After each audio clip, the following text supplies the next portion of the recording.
അനുഗ്രഹങ്ങളെ നൽകി പോകണം. ഇനിയോ ഇവിടെ ഒരു അതിശക്തനായ ഒരു അസുരനെ നിഗ്രഹിക്കാനായിട്ട് ഭഗവതി അവതരിച്ചു എന്നാണ്. അതുകൊണ്ട് തന്നെ അമ്മയ്ക്ക് ഗംഭീരമായ പേരുമുണ്ട്, മഹിഷാസുര മർദിനി.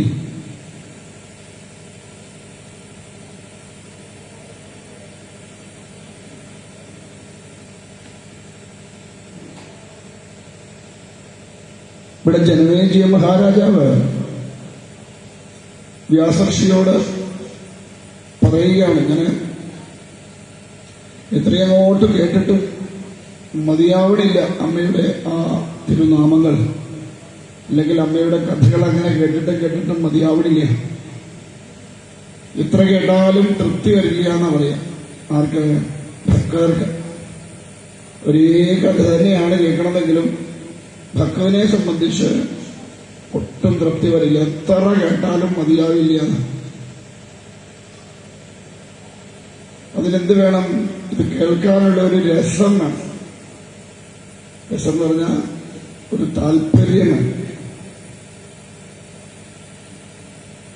അങ്ങനെ താല്പര്യം ഉണ്ടെങ്കിൽ മാത്രമേ ഭഗവാന്റെ ആയാലും ഭഗവതിയുടെ ആയാലും കഥകളൊക്കെ കേൾക്കുമ്പോൾ ഒരു സന്തോഷം ഉണ്ടാവുള്ളൂ.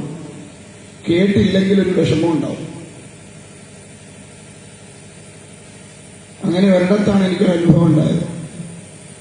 നിങ്ങൾ കേട്ടിട്ട് ഈ പനമറ്റം കേട്ടിട്ടുണ്ടോ? അവിടുത്തെ ദേവീക്ഷേത്രത്തില് കുറച്ച് വർഷങ്ങൾക്ക് മുമ്പാണ്. അവിടെ വെച്ചായി ഇവനെ ഞാൻ പരിചയപ്പെട്ടത്. കുറേ വർഷങ്ങൾക്ക് മുൻപ് ഒരു സപ്താഹം നടത്തിയപ്പോൾ അവിടെ ഒരു ക്ഷേത്രമുണ്ടായിരുന്നു. അപ്പോ പൂതനാമോക്ഷം കഥ പറയുന്ന ദിവസം അദ്ദേഹത്തിന് വരാൻ കഴിഞ്ഞില്ല. തലേ ദിവസം അങ്ങനെ പറഞ്ഞു, നാളെ പൂതനാമോക്ഷമാണ് പറയണതെന്ന് പറഞ്ഞു. അദ്ദേഹം പാകപ്പാടെ രാത്രി പ്രഭാഷണമൊക്കെ നടത്തിയപ്പോൾ എൻ്റെ അടുത്ത് പറഞ്ഞു, സ്വാമി എനിക്ക് നാളെ വരാൻ പറ്റില്ലല്ലോ, ഒരു അത്യാവശ്യ കേസുണ്ട്, പോയേ പറ്റില്ല. ഞാൻ പറഞ്ഞു, അതിനെന്താ പോയിട്ട് വന്നാട്ടെ എന്ന് പറഞ്ഞു. അത്ര വലിയ കാര്യമാക്കിയില്ല. യജ്ഞമെല്ലാം കഴിഞ്ഞ് പോരാന്നേരം എന്നോട് നമ്പർ എന്താണെന്ന് പറഞ്ഞു. ഞാൻ നമ്പർ കൊടുത്തു. ഇനി അടുത്ത എവിടെ? ഞാൻ പറഞ്ഞു, ഇങ്ങനെ പാലായിലൊരു നരസിംഹസ്വാമി ക്ഷേത്രമുണ്ട്, അവിടെയാണ് അടുത്തത് എന്ന് പറഞ്ഞു. എന്നാ തുടങ്ങാം? ഇന്നപ്പോഴാണ് തുടങ്ങാം എന്ന് പറഞ്ഞു. ഒരു 2 ദിവസം കഴിഞ്ഞപ്പോൾ എന്നെ വിളിച്ചിട്ട്, സ്വാമി എന്നാ പൂതനാമോക്ഷം പറയണമെന്ന് എന്നോട് പറയണേ വിളിച്ചിട്ട്. ഞാൻ പറഞ്ഞു, 4-ാം ദിവസം ചിലപ്പോൾ പറയാറില്ല, എന്തായാലും പറയുന്നതിന് മുമ്പ് എന്നെ ഒന്ന് വിളിച്ച് പറഞ്ഞു. പറയുന്നതിന് മുമ്പ് വിളിച്ചു പറഞ്ഞു. പുള്ളിക്ക് കച്ചവടമാണ്, കടയാണ്. പുള്ളി ആ കട അടച്ചിട്ടിട്ട് ഈ പൂതനാമോക്ഷം കട കേൾക്കാനായിട്ട് പാലായി. 4 ദിവസമുണ്ട്. 10 പൈസ കച്ചവടം ചെയ്ത് വാങ്ങിക്കേണ്ട മനുഷ്യന് കട അടച്ചിട്ടിട്ട് ഈ ഒരു കഥ കേൾക്കാൻ വേണ്ടി പനമറ്റത്തുനിന്ന് പാലായി വന്ന് ആ കഥ കേട്ടിട്ട് ഉച്ചക്കത്തെ പ്രസാദം ഉണ്ടാച്ചു പോയി. നമ്മളാണെ പോവാ. പിന്നെ 10 രൂപ കിട്ടുമ്പോഴാ പൂതനാമോക്ഷം വേറെ പണിയൊന്നുമില്ല എന്ന് പറയും നമ്മള്. അതാണ് ഭഗവാന്റെ കഥകളോടുള്ള ആ ഒരു താല്പര്യം. എത്ര കേട്ടാലും നമുക്ക് മതിയാവില്ല, എത്ര കേട്ടാലും തൃപ്തി വരില്ല. ഇങ്ങനെയാണ്. അതാണ് ഭക്തന്റെ ലക്ഷണം. അതാ ഭഗവാന്റെ കഥകൾ കേട്ട് കേട്ട് കേട്ട് കേട്ട് മനസ്സെങ്ങനെ ഭഗവാനിലേക്ക് രമിക്കും. അപ്പൊ എത്ര കേട്ടാലും ഒരു തൃപ്തി വരില്ല. അപ്പൊ അതുപോലെയാണ് ഇവിടെ ജനമേജയ മഹാരാജാവ് താൻ ചെയ്ത കർമ്മത്തിന്റെ ഫലം അനുഭവിക്കാനാണ് എങ്കിൽ പോലും അതിന്റെ പാപാംശത്തിൽ അല്ലെങ്കിൽ പാപത്തിൽ നിന്നും മുക്തമാവാനായിട്ട് നടത്തുന്ന ആ യാഗത്തിൽ വേദവ്യാസപ്പനി പറഞ്ഞു കൊടുക്കേണ്ട കഥകൾ കേട്ടിട്ടൊന്നും അങ്ങോട്ട് തൃപ്തിയാവില്ല. അത്രയൊന്നും പറഞ്ഞാൽ പോരാ. ഇനിയും അമ്മയുടെ ആ ഗംഭീരമായിരിക്കുന്ന കഥകളെ എനിക്ക് പറഞ്ഞു തരണം എന്നാണ്. അതാണ് ശരിക്കും ഒരു വക്താവിനെ സംബന്ധിച്ച് ഏറ്റവും വലിയ സന്തോഷം തന്നെ. കേൾക്കാനിരിക്കുന്നത് ശ്രോതാക്കളായിട്ടിരിക്കണവര് എത്രമാത്രം താല്പര്യം ഉണ്ടാവുന്നു അതിനനുസരിച്ച് വക്താവ് അങ്ങനെ പറഞ്ഞുകൊണ്ടിരിക്കും. ചിലയിടത്തൊക്കെ പറഞ്ഞു തുടങ്ങിയാൽ പിന്നെ സമയം പോണത് പോലും അറിയില്ല. എങ്ങനെയാ വാച്ച് പോലും നോക്കാറില്ല ചിലപ്പോൾ. അവർ തിരിച്ച് ഊണുമെല്ലാം കഴിഞ്ഞ് പാരായണത്തിന് കയറി വരുമ്പോഴായിരിക്കും ഞാൻ ഇവിടുന്ന് പിന്നെ പതുക്കെ പോകുക. അങ്ങനെയുണ്ട്. അപ്പോ ഓരോരുത്തരുടെ ഓരോ രീതിയാണ്. ചിലത് പറയും 12:45 നിർത്തിയേക്കണേ സ്വാമി എന്ന് പറയും. അപ്പോൾ 12:45 12:30 ഞാൻ നിർത്തി കൊടുക്കും. നമുക്കെന്നാ അപ്പോ ആ ശ്രോതാക്കൾ എത്രമാത്രം താല്പര്യം പ്രകടിപ്പിക്കുന്നു അതിനെ ഈ അടുത്തിരിക്കുന്നതാണ്. നിങ്ങളുടെ മുഖത്ത് നോക്കുമ്പോൾ അറിയാം നിങ്ങൾ എത്രമാത്രം താല്പര്യത്തോടുകൂടിയാണ് ഇരിക്കുന്നത്, അല്ലെ എത്രമാത്രം അതിനെ ഉൾക്കൊള്ളുന്നുണ്ടെന്നൊക്കെ നിങ്ങളുടെ മുഖത്ത് നോക്കുമ്പോൾ അറിയാം. അതിനെ അടുത്തിരിക്കണം, നിങ്ങളുടെ മുഖം കണ്ട് വേണം പറയാമെന്ന് പറഞ്ഞതല്ല.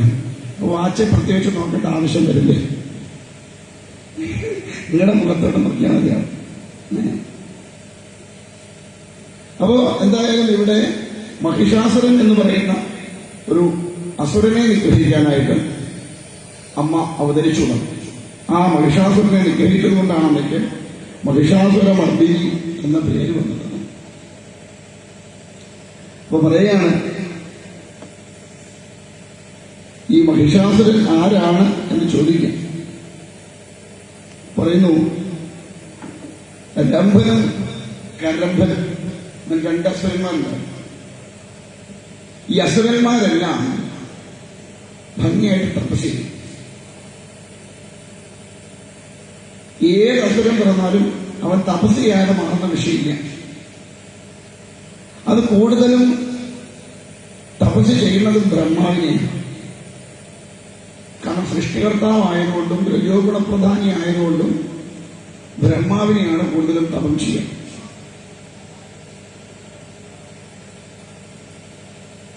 ഇവിടെ രംഭൻ അഗ്നിയുടെ മധ്യത്തിൽ നിന്നും കരംഭൻ ജലത്തിൽ മുങ്ങിക്കിടന്ന് ദോഷിക്കുന്നു. ചുറ്റും അഗ്നി ഉണ്ടാക്കിയിട്ട് അഗ്നിയുടെ മധ്യത്തിൽ നിന്നുകൊണ്ടാണ് നടത്തുക. നമുക്കൊരു അടുപ്പിന്റെ അടുത്തോട്ട് പോലും പോകാൻ നമുക്ക് പറ്റില്ല. ആ സ്ഥാനത്താണ് ചുറ്റും അഗ്നി ഇട്ടിട്ട് അതിന്റെ മധ്യത്തിൽ നിന്നുകൊണ്ട് തപം ചെയ്യാൻ പറ്റും.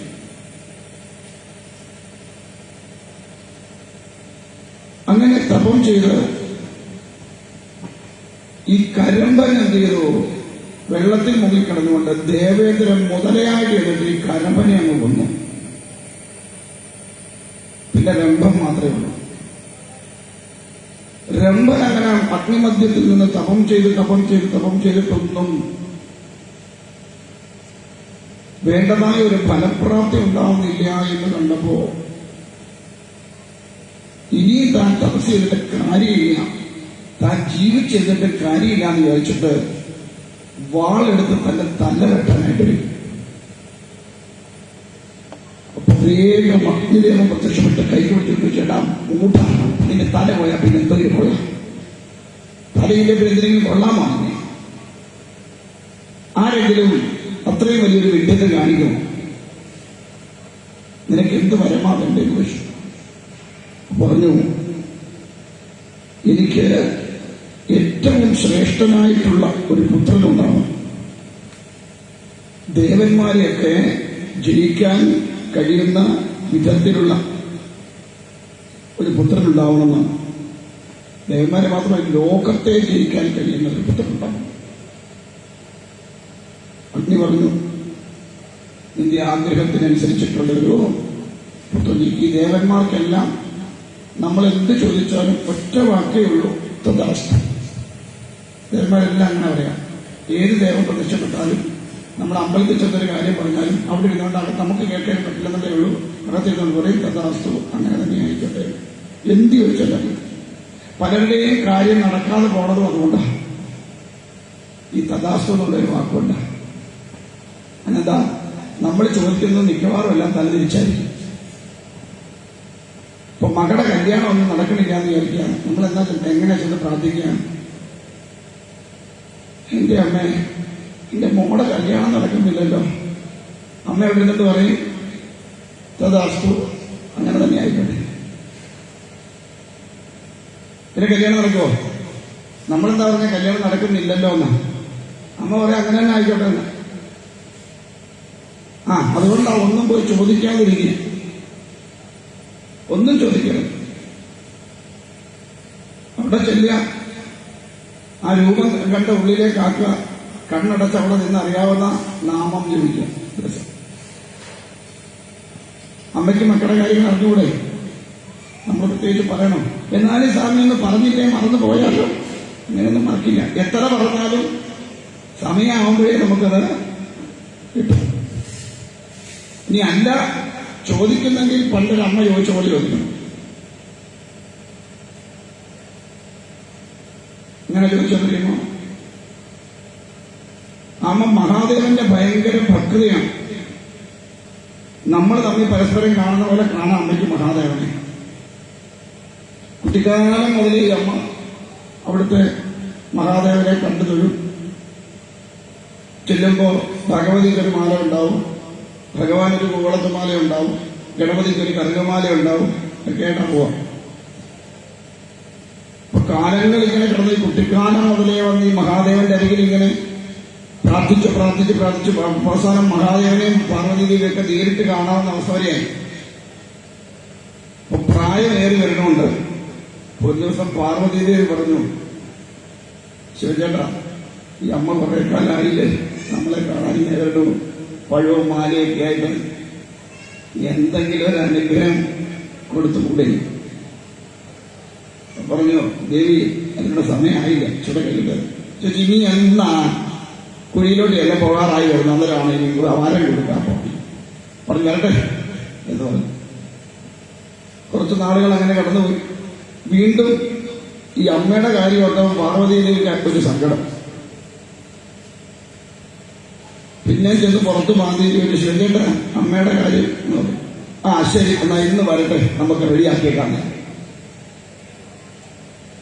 അമ്മ പിറ്റേ ദിവസം രാവിലെ ചെന്നു ഭഗവാനെ കണ്ടു. ഒന്നും തിരക്കൊന്നുമില്ല, ഇങ്ങനെ വലിയ പക്വതരൊന്നുമില്ലല്ലോ. ഇന്ന് വന്ന് 2 പേരെ കെട്ടുന്നെങ്കിലായിട്ടുള്ളൂ. കണ്ടു തൊഴുതപ്പോ ചോദിച്ചോ, അഞ്ചെണ്ണമ്മ വിശേഷം സുഖം തന്നെയല്ലേ? ഓ ഭഗവാനെ, അവിടുത്തെ കാരുണ്യം കൊണ്ട് പരമ സുഖമാണ്, ഒന്നിനും ഒരു കുഴപ്പമില്ല. ആ അമ്മയ്ക്ക് ഞാനൊരു വരം തരാം എന്ന് തീരുമാനിച്ചു. എന്ത് വരമാ വേണ്ടതെന്ന് വെച്ചാൽ ചോദിച്ചു പോകുന്നു. അമ്മ പറഞ്ഞു, ഭഗവാനെ പെട്ടെന്ന് ഇങ്ങനെ വരം ചോദിക്കാന്ന് പറഞ്ഞാൽ എങ്ങനെ ശരിയാകും? ഒന്ന് ആലോചിക്കാതെ എങ്ങനെയാ പറയാ? ഒറ്റ വരമേ ഭഗവാൻ തരത്തുള്ളൂ. എങ്ങനെ ഒന്ന് ആലോചിക്കാതെ പറയാം. അതുകൊണ്ട് നാളെ വരുമ്പോ ഞാൻ പറഞ്ഞപ്പോഴോ മതി. കോളത്തുമാല കൊടുത്തു, പഴവ് കൊടുത്തു, തൊഴുതു. അങ്ങോട്ട് ചെന്നപ്പോ ഗണപതിയോ പറഞ്ഞു, പിശുക്കനായ അച്ഛൻ്റെ കയ്യിൽ ആദ്യമായിട്ട് കിട്ടാൻ പോകുന്ന മേടിച്ചോളം ചൊവ്വേനരെ അറിഞ്ഞു കേട്ടോ. കാരണം മഹാദേവൻ അങ്ങനെ ആരെയും പെട്ടെന്നൊന്നും അനുഗ്രഹിക്കില്ല എന്നാ പറയും. ക്ഷിപ്രപ്രസാദിയൊക്കെ ആണെങ്കിൽ പെട്ടെന്നൊന്നും അനുഗ്രഹിക്കില്ലെന്നാ പറയാം. അപ്പോ പറഞ്ഞു, ഭഗവാനെ ഓ ആയിക്കോട്ടെ, അവിടുത്തെ ഒരു കൃപ കൂടെ ഉണ്ടാവണേ എന്ന് പറഞ്ഞു. പടിഞ്ഞാറ് കാലത്ത് പാർവതി പറഞ്ഞു, എത്ര കാലത്തെ മാന്തിന്റെ ഫലമാണെന്ന് അറിയാമോ? ഇപ്പൊ ഈ 1.5 നീളമുള്ള നഖം വെച്ചിങ്ങനെ മാന്തി മാന്തി പുറത്തെ തൊലി പോയപ്പോഴാണല്ലോ കൂടുതൽ ഭർത്താക്കന്മാരും ഈ കാര്യങ്ങൾക്ക് ഒരു തീരുമാനമാക്കുക. അതുകൊണ്ട് ഒരുപാട് നാളത്തെ മാന്തിന്റെ ഫലമാണ് ഇപ്പൊ ഒരു വരം തരാമെന്ന് പറഞ്ഞ്. എന്താന്ന് വെച്ചാൽ ശരിക്കും അറിഞ്ഞ് ചോദിച്ചോളം കേട്ടോന്നു പറഞ്ഞു. എന്റെ അമ്മേ, ഇന്നത്തെ എന്റെ ഉറക്കം പോയി. ഇത്രയും കാലവും സ്വസ്ഥമായിട്ട് കിടന്നുറങ്ങാമായിരുന്നു, എനിക്ക് സമാധാനം ഉണ്ടായിരുന്നു. ഇപ്പതാ ഇന്നത്തെ ദിവസം അത് പോക്കാം. എന്താ കാരണം? നാളെ എന്ത് വരം ചോദിക്കും ആലോചിച്ചിരിക്കണ്ടേ? പിറ്റേ ദിവസം രാവിലെ നേരമൊക്കെ കൊടുത്തു. നടയടച്ചിട്ടും അമ്മയെ കണ്ടില്ല. തിരുമേനി പോയപ്പോ ചോദിച്ചു, ശരിക്കേട്ടോ വരം കൊടുക്കാന്ന് പറഞ്ഞ എടുത്തോ എന്ന്. അതുപോലെ ഞാൻ അറിഞ്ഞിട്ടൊന്നുമില്ല, ഞാൻ ആരും വിട്ടിട്ടും ഇല്ല എന്നൊക്കെ പറഞ്ഞു. വൈകുന്നേരമായപ്പോ അമ്മ ഈ മാലി ഒക്കെ ആയിട്ടോ ചോദിച്ചു, എന്ത് പറ്റിയമ്മ? രാവിലെ ഭഗവാനെ അത് ഇങ്ങോട്ട് വരാൻ തുടങ്ങിയപ്പോ ഒരതിഥി എത്തി. അതിഥി ദേവോ ഭവ എന്നാണല്ലോ. അതുകൊണ്ട് അവരെ പരിചരിച്ചിട്ട് കഴിഞ്ഞു വന്നപ്പോഴത്തേക്ക് ഇവിടുത്തെ സമയം കഴിഞ്ഞു. പിന്നെ അങ്ങ് വിശ്രമിക്കുമ്പോ എന്തിനാ വന്ന് സദ്യം ചെയ്യണത് എന്ന് ആലോചിച്ചിട്ട് വരാതിരുന്നതാണ്. ഓ ശരി. ഇന്നലെ ഞാൻ പറഞ്ഞ കാര്യം എന്തായി? ഭഗവാനെ അങ്ങ് പറഞ്ഞതിനെ കുറിച്ച് ഞാൻ ഒരുപാട് ആലോചിച്ചു. അവസാനം ഒരു തീരുമാനത്തിലെത്തി. എന്ത് വരമാ വേണ്ടേ? എനിക്ക് ദിവസവും തിരുവാതിര കളിച്ചാൽ കൊള്ളാം. എന്താ നിങ്ങൾ ചിന്തിച്ചത്? എനിക്ക് ദിവസവും തിരുവാതിര കളിക്കണം, അതാണ് എനിക്ക് വേണ്ട വരം.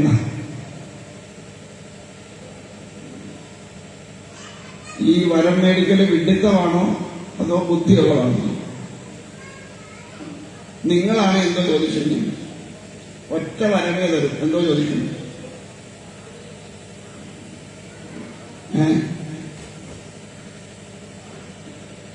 നിങ്ങളൊന്നും ചോദിക്കൂല. ഓ ഇയാടെ വരവൊന്നും മണ്ടടവ് നിങ്ങൾ പോവാ.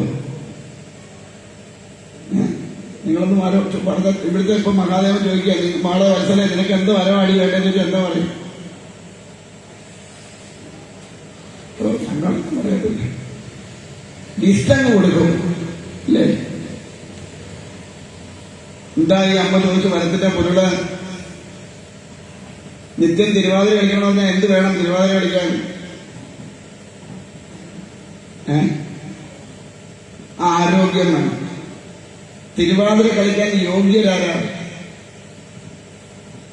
യഥാർത്ഥത്തിൽ തിരുവാതിര കളിക്കാൻ യോഗ്യരാരാണ്?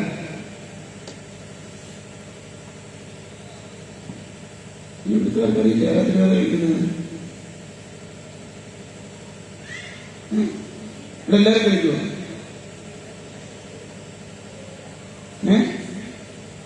എങ്ങനെയുള്ളവർക്ക് തിരുവാതിര കളിക്കാൻ പറ്റുക? അറിവുള്ളവർക്ക്. ആരോഗ്യം വേണം. അല്ലാതെ തിരുവാതിര കളിക്കാൻ യോഗ്യതയുള്ളവർക്കാണ്.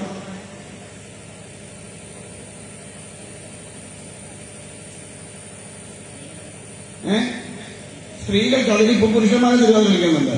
സ്ത്രീകൾക്ക് അത് ഞാൻ സംബന്ധിച്ചു ഞാൻ ചോദിച്ച സ്ത്രീകളിൽ എങ്ങനെയുള്ളവർക്കാണ് തിരുവാതിര കളിക്കാൻ യോഗ്യത എന്റെ ചോദ്യം. സുമംഗലികൾക്കാണ് തിരുവാതിര കളിക്കാൻ അവകാശം. ഇപ്പം കന്യകമാരെന്ന് പറയുന്നവർ കളിക്കും, ബാലികമാരും കളിക്കും അല്ലേ? എല്ലാവരും ഇപ്പൊ കളിക്കും. പക്ഷെ യഥാർത്ഥത്തിൽ സുമംഗലികൾക്കാണ് തിരുവാതിര കളിക്കാൻ അർഹത. പിന്നെ എല്ലാവരും ഇതായല്ലോ. അപ്പം അമ്മയുടെ മംഗല്യം എങ്ങനെയായി? സുരക്ഷിതമായി അല്ലേ? ആരോഗ്യം സുരക്ഷിതമായി, ഭർത്താവിന്റെ ആയുസ്, അതായത് തന്റെ മംഗല്യവും സുരക്ഷിതമായി. ഇനി ഒരു അമ്മയെ സംബന്ധിച്ച് തിരുവാതിര കളിക്കണമെങ്കിൽ എന്ത് വേണം? മനസ്സിന് സന്തോഷമില്ലാത്തവർക്ക് തിരുവാതിര കളിക്കാൻ പറ്റുമോ? ഇല്ലേ? ഈ തിരുവാതിര കളിക്കുന്നവരെല്ലാം സന്തോഷമുള്ളവരാണെന്നാണ് വിചാരം. ബെസ്റ്റ്. തിരുവാതിര കളിക്കുമ്പോൾ മുഖത്തോട്ട് നോക്കണം, മുഖം അങ്ങനെ ഇരിക്കണം. അപ്പൊ അറിയാം മനസ്സിന് സന്തോഷമുള്ളവരാണോ കളിക്കുന്നത്. കാണുന്നതിന് ബുദ്ധിപോലെ ഓരോന്നിന്റെ മുഖം ഇരിക്കുന്നത്.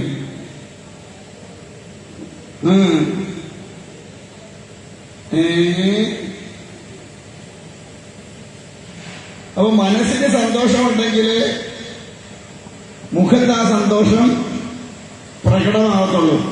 എന്താ നമുക്ക് 70 mm രീതിയിൽ പല്ല് കാണിച്ച് ഇരിക്കാൻ വയ്യാതെ? നമ്മളെപ്പോഴും തിരിച്ചങ്ങനെ ഇരിക്കും. ട്യൂബിലേക്ക് കഴിയുന്ന പോലെ ഇല്ലേ?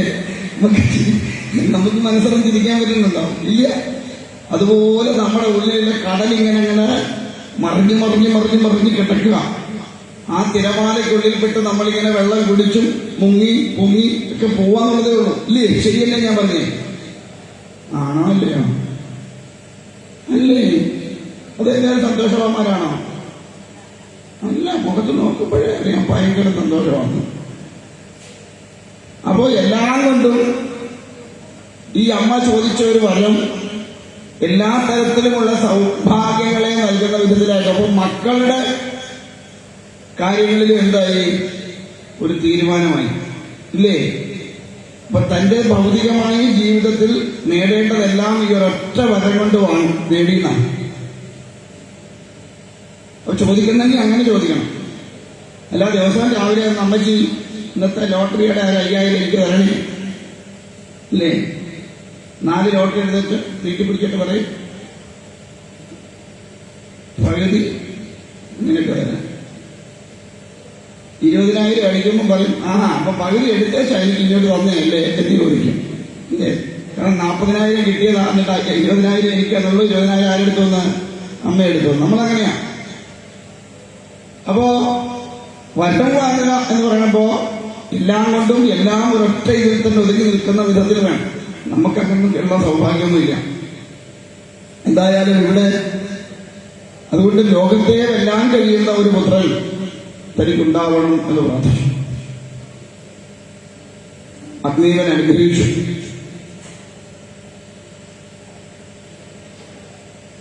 ഈ രംഭം പുറത്തേക്ക് ഇറങ്ങിയപ്പോ അതിൽ അഴകുള്ള ഒരു എരുമയെ കണ്ടു. എരുമ എവിടെ നിൽക്കുന്നതുകൊണ്ട് നല്ല അഴകുള്ള ഒരു എരുമ. എന്തുകൊണ്ടോ ഈ എരുമയോടൊരു മോഹം ഈ രംഭനുണ്ടായിരുന്ന. സാധാരണ രീതിയിൽ ചെന്നാൽ എരുമയോട് പറ്റില്ലല്ലോ. കൊണ്ടത് പറ്റി ഒരു പോത്തിന്റെ രൂപം സ്വീകരിച്ചു. എന്നിട്ട് ഈ എരുമയോടൊപ്പം ചേർന്നു. അഴകുള്ള പോത്തിനെ കണ്ടപ്പോൾ എരുമയ്ക്കും സന്തോഷമായി. രണ്ടുപേരും കൂടെ അങ്ങനെ നടന്നു. അങ്ങനെ പോണ വഴിക്കെന്ത് പറ്റി? എരുമ ഗർഭിണിയായി. അങ്ങനെ ഗർഭിണിയായിരിക്കുന്നതിന് തന്റെ ഭാര്യയായ എരുമയും കൊണ്ട് ഇങ്ങനെ നടക്കുന്ന അവസരത്തിൽ വേറൊരു പോത്തിനിടെ വന്നു. ഈ എരുമയോടുള്ള ഒരു ഇത് കാണണം. ഇവർ തമ്മിൽ യുദ്ധത്തിലായി. രംഭം പോത്തും മറ്റേ പോത്തും. അങ്ങനെ രംഭം പോത്തിനെ മറ്റേ പോത്തങ്ങ് കൊന്നു. ഈ എരുമ എന്ത് ചെയ്തു?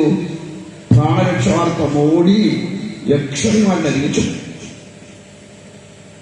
യക്ഷന്മാരുമായിട്ടുള്ള യുദ്ധത്തിൽ മറ്റേ പോത്തും മരിച്ചു.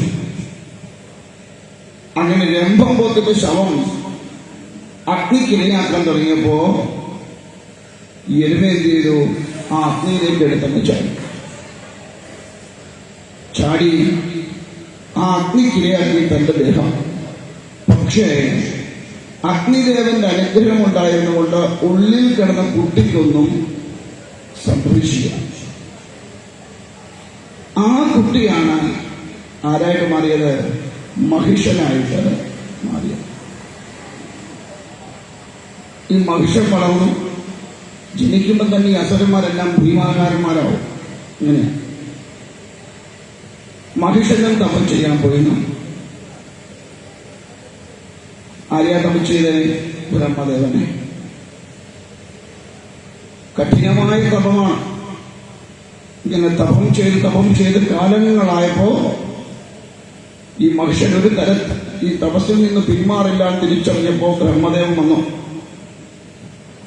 പ്രത്യക്ഷപ്പെട്ട് ചോദിച്ചു, എന്ത് വരമാണ് നിനക്ക് വേണ്ടത്? ഈ അസുരന്മാരെല്ലാം ചോദിക്കുന്നത് ഒറ്റ വരമാ ചോദിക്കുക എപ്പോഴും. എന്താ വരം എന്നറിയാമോ? ഒരിക്കലും മരണമുണ്ടാവരുത്. നമ്മളും ഇടയ്ക്ക് ഭഗവാനോട് പ്രാർത്ഥിക്കാറുണ്ടല്ലേ, ഭഗവതിയോട് പ്രാർത്ഥിക്കാറുണ്ട്, നമുക്ക് മരണം ഉണ്ടാവരുതേന്ന് ചോദിക്കാറുണ്ടോ? ഉണ്ടോ? ഭഗവതിയോട് പ്രാർത്ഥിക്കാറുണ്ടോ എനിക്ക് മരണം ഉണ്ടാവരുതെന്ന്?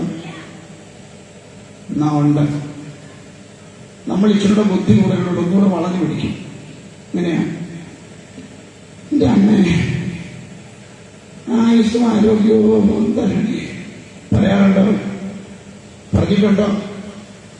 ആയുസ് കൊണ്ട് ആരോഗ്യം ഉണ്ടെങ്കിൽ അതിനർത്ഥം എന്താണ്? മരണം ഉണ്ടാവരുതെന്നല്ലേ? ആണല്ലേ? ഇരിക്കുന്നുണ്ട്.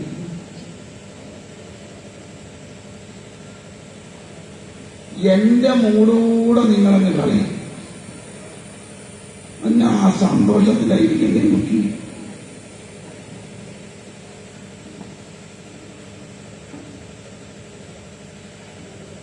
ഇങ്ങനെ ചേമ്പം കണ്ട് വാടി കിടക്കുന്നത് എങ്ങനെ ഓരോന്നിരിക്കുന്നു?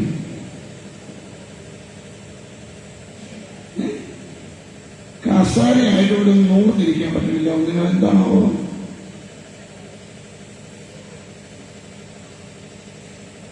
ഭയങ്കര ക്ഷീണം. ഇന്ന് കഴിച്ചില്ലേ? രാവിലെ കഴിച്ചോ? ഒന്ന് എഴുന്നേറ്റിട്ടിരുന്നു. എല്ലാവരും ഒന്ന് എഴുന്നേറ്റ് എഴുന്നേറ്റിട്ടൊക്കെ ഇരുന്നാട്ട്. ഇനി പിന്നെ എപ്പോഴും ഇരിക്കുമ്പോ ചിലപ്പോ ഒരു വിഷയം തോന്നുന്നില്ല. ഇരുന്നാട്ട്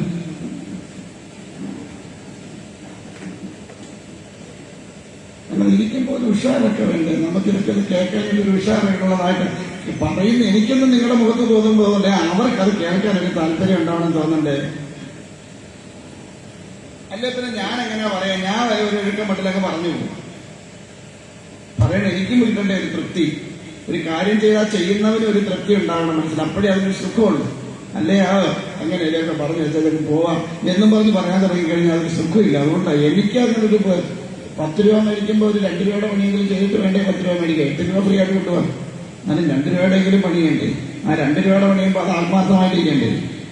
വേണ്ടേ? എന്റെ മനസ്സിന്റെ ഒരു സുഖം കിട്ടിയില്ല പിന്നെ ഞാൻ എന്തോ പറഞ്ഞിട്ട് എന്തോ കാര്യം? നിങ്ങളുടെ മുഖത്തോട്ടൊക്കെ എന്റെ സർവ്വ സുഖവും അങ്ങ് പോവാ. ഒന്നിച്ചിരി ഉഷാറായിട്ടൊക്കെ ഇരുന്നാട്ട് വയറ് നിറച്ച് ചോറ് തരാം. അപ്പോ മനുഷ്യൻ തപം ചെയ്തു. ബ്രഹ്മദേവനോട് പറഞ്ഞു, അമരത്വം ഉണ്ടാവണം, ഒരിക്കലും മരണമുണ്ടാവാൻ പാടില്ല. ബ്രഹ്മദേവൻ പറഞ്ഞു, അത് സാധ്യമല്ല. ജന്മം എടുത്തിട്ടുണ്ടെങ്കിൽ മരണം ഉറപ്പാണ്. മരിച്ചിട്ടുണ്ടെങ്കിൽ ജനനവും ഉണ്ടാവും. നശിച്ചതെല്ലാം സൃഷ്ടമാവുകയും ചെയ്യും, സൃഷ്ടമായതൊക്കെ നശിക്കുകയും ചെയ്യും. കാരണം ഈ പ്രപഞ്ചത്തിലുള്ള സർവസ്വവും പഞ്ചഭൂതങ്ങളാൽ നിർമ്മിതമാണ്. അതെല്ലാം പഞ്ചഭൂതങ്ങളിൽ ലയിച്ചേ മതിയാവും, അല്ലാതെ നിവർത്തില്ല. ഒന്നും ശാശ്വതമായി നിലനിൽക്കുന്നതൊന്നും തന്നെ ഈ പ്രപഞ്ചത്തില് ഇല്ല. നമ്മുടെ എല്ലാം ശരീരം പഞ്ചഭൂതങ്ങളോട് ഉണ്ടാക്കിയതാണ്. അതുകൊണ്ട് എന്ത് ചെയ്യും?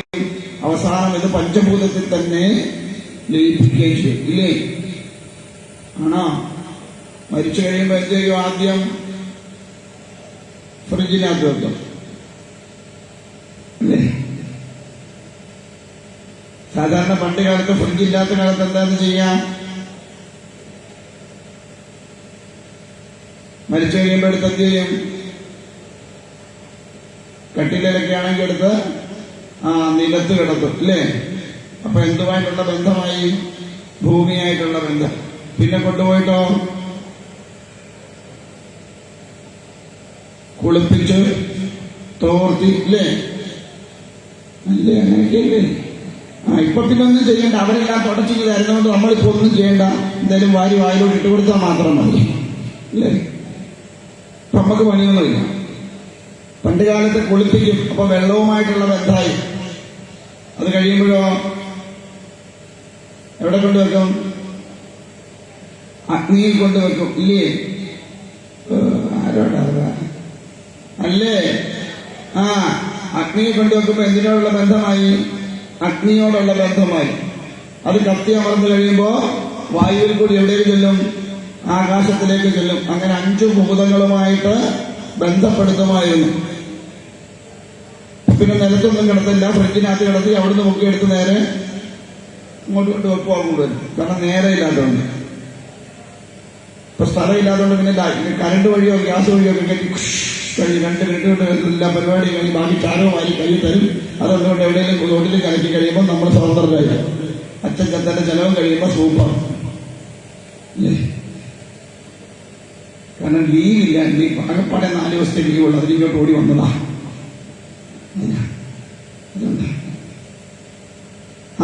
അതുകൊണ്ട് പഞ്ചഭൂതങ്ങളാൽ നിർമ്മിതമായതുകൊണ്ട് അത് പഞ്ചഭൂതത്തിൽ തന്നെ ലയിക്കണം. അതുകൊണ്ട് മരണമില്ലാത്ത അവസ്ഥ സാധ്യമല്ല മനുഷ്യ എന്ന് പറഞ്ഞു. മനുഷ്യൻ പറഞ്ഞു, അങ്ങനെയാണ് ഒരു കാര്യം ചെയ്യും. ഒരു സ്ത്രീ എന്നെ വധിച്ചോട്ടെ, അല്ലാതെ വേറെ ആരും എന്നെ കൊല്ലാൻ പാടില്ല. അത് പക്ഷേ ഒരു തരത്തിലുമുള്ള ശക്തിവിശേഷങ്ങളാവാൻ പാടില്ല. ഈ സ്ത്രീകളെന്ന് പറയുമ്പോൾ അബലകളാണെന്നൊരു ധാരണയുണ്ടല്ലേ? അല്ലേ? ചില ചേട്ടന്മാർക്ക് അവർ തബലയാണ്. സ്ത്രീ അബലയാണോ? ആണോ? അതും അറിയത്തില്ല. സ്ത്രീ അബലയാണോ? ഏതാണ്ട് ആ ലക്ഷണം. എന്നാ സ്ത്രീ അബലയല്ല കേട്ടോ. ലോകത്തിൽ ഏറ്റവും കൂടുതൽ കരുത്തുള്ളത് സ്ത്രീക്കാണ്. ഏറ്റവും കൂടുതൽ സൗന്ദര്യമുള്ളത്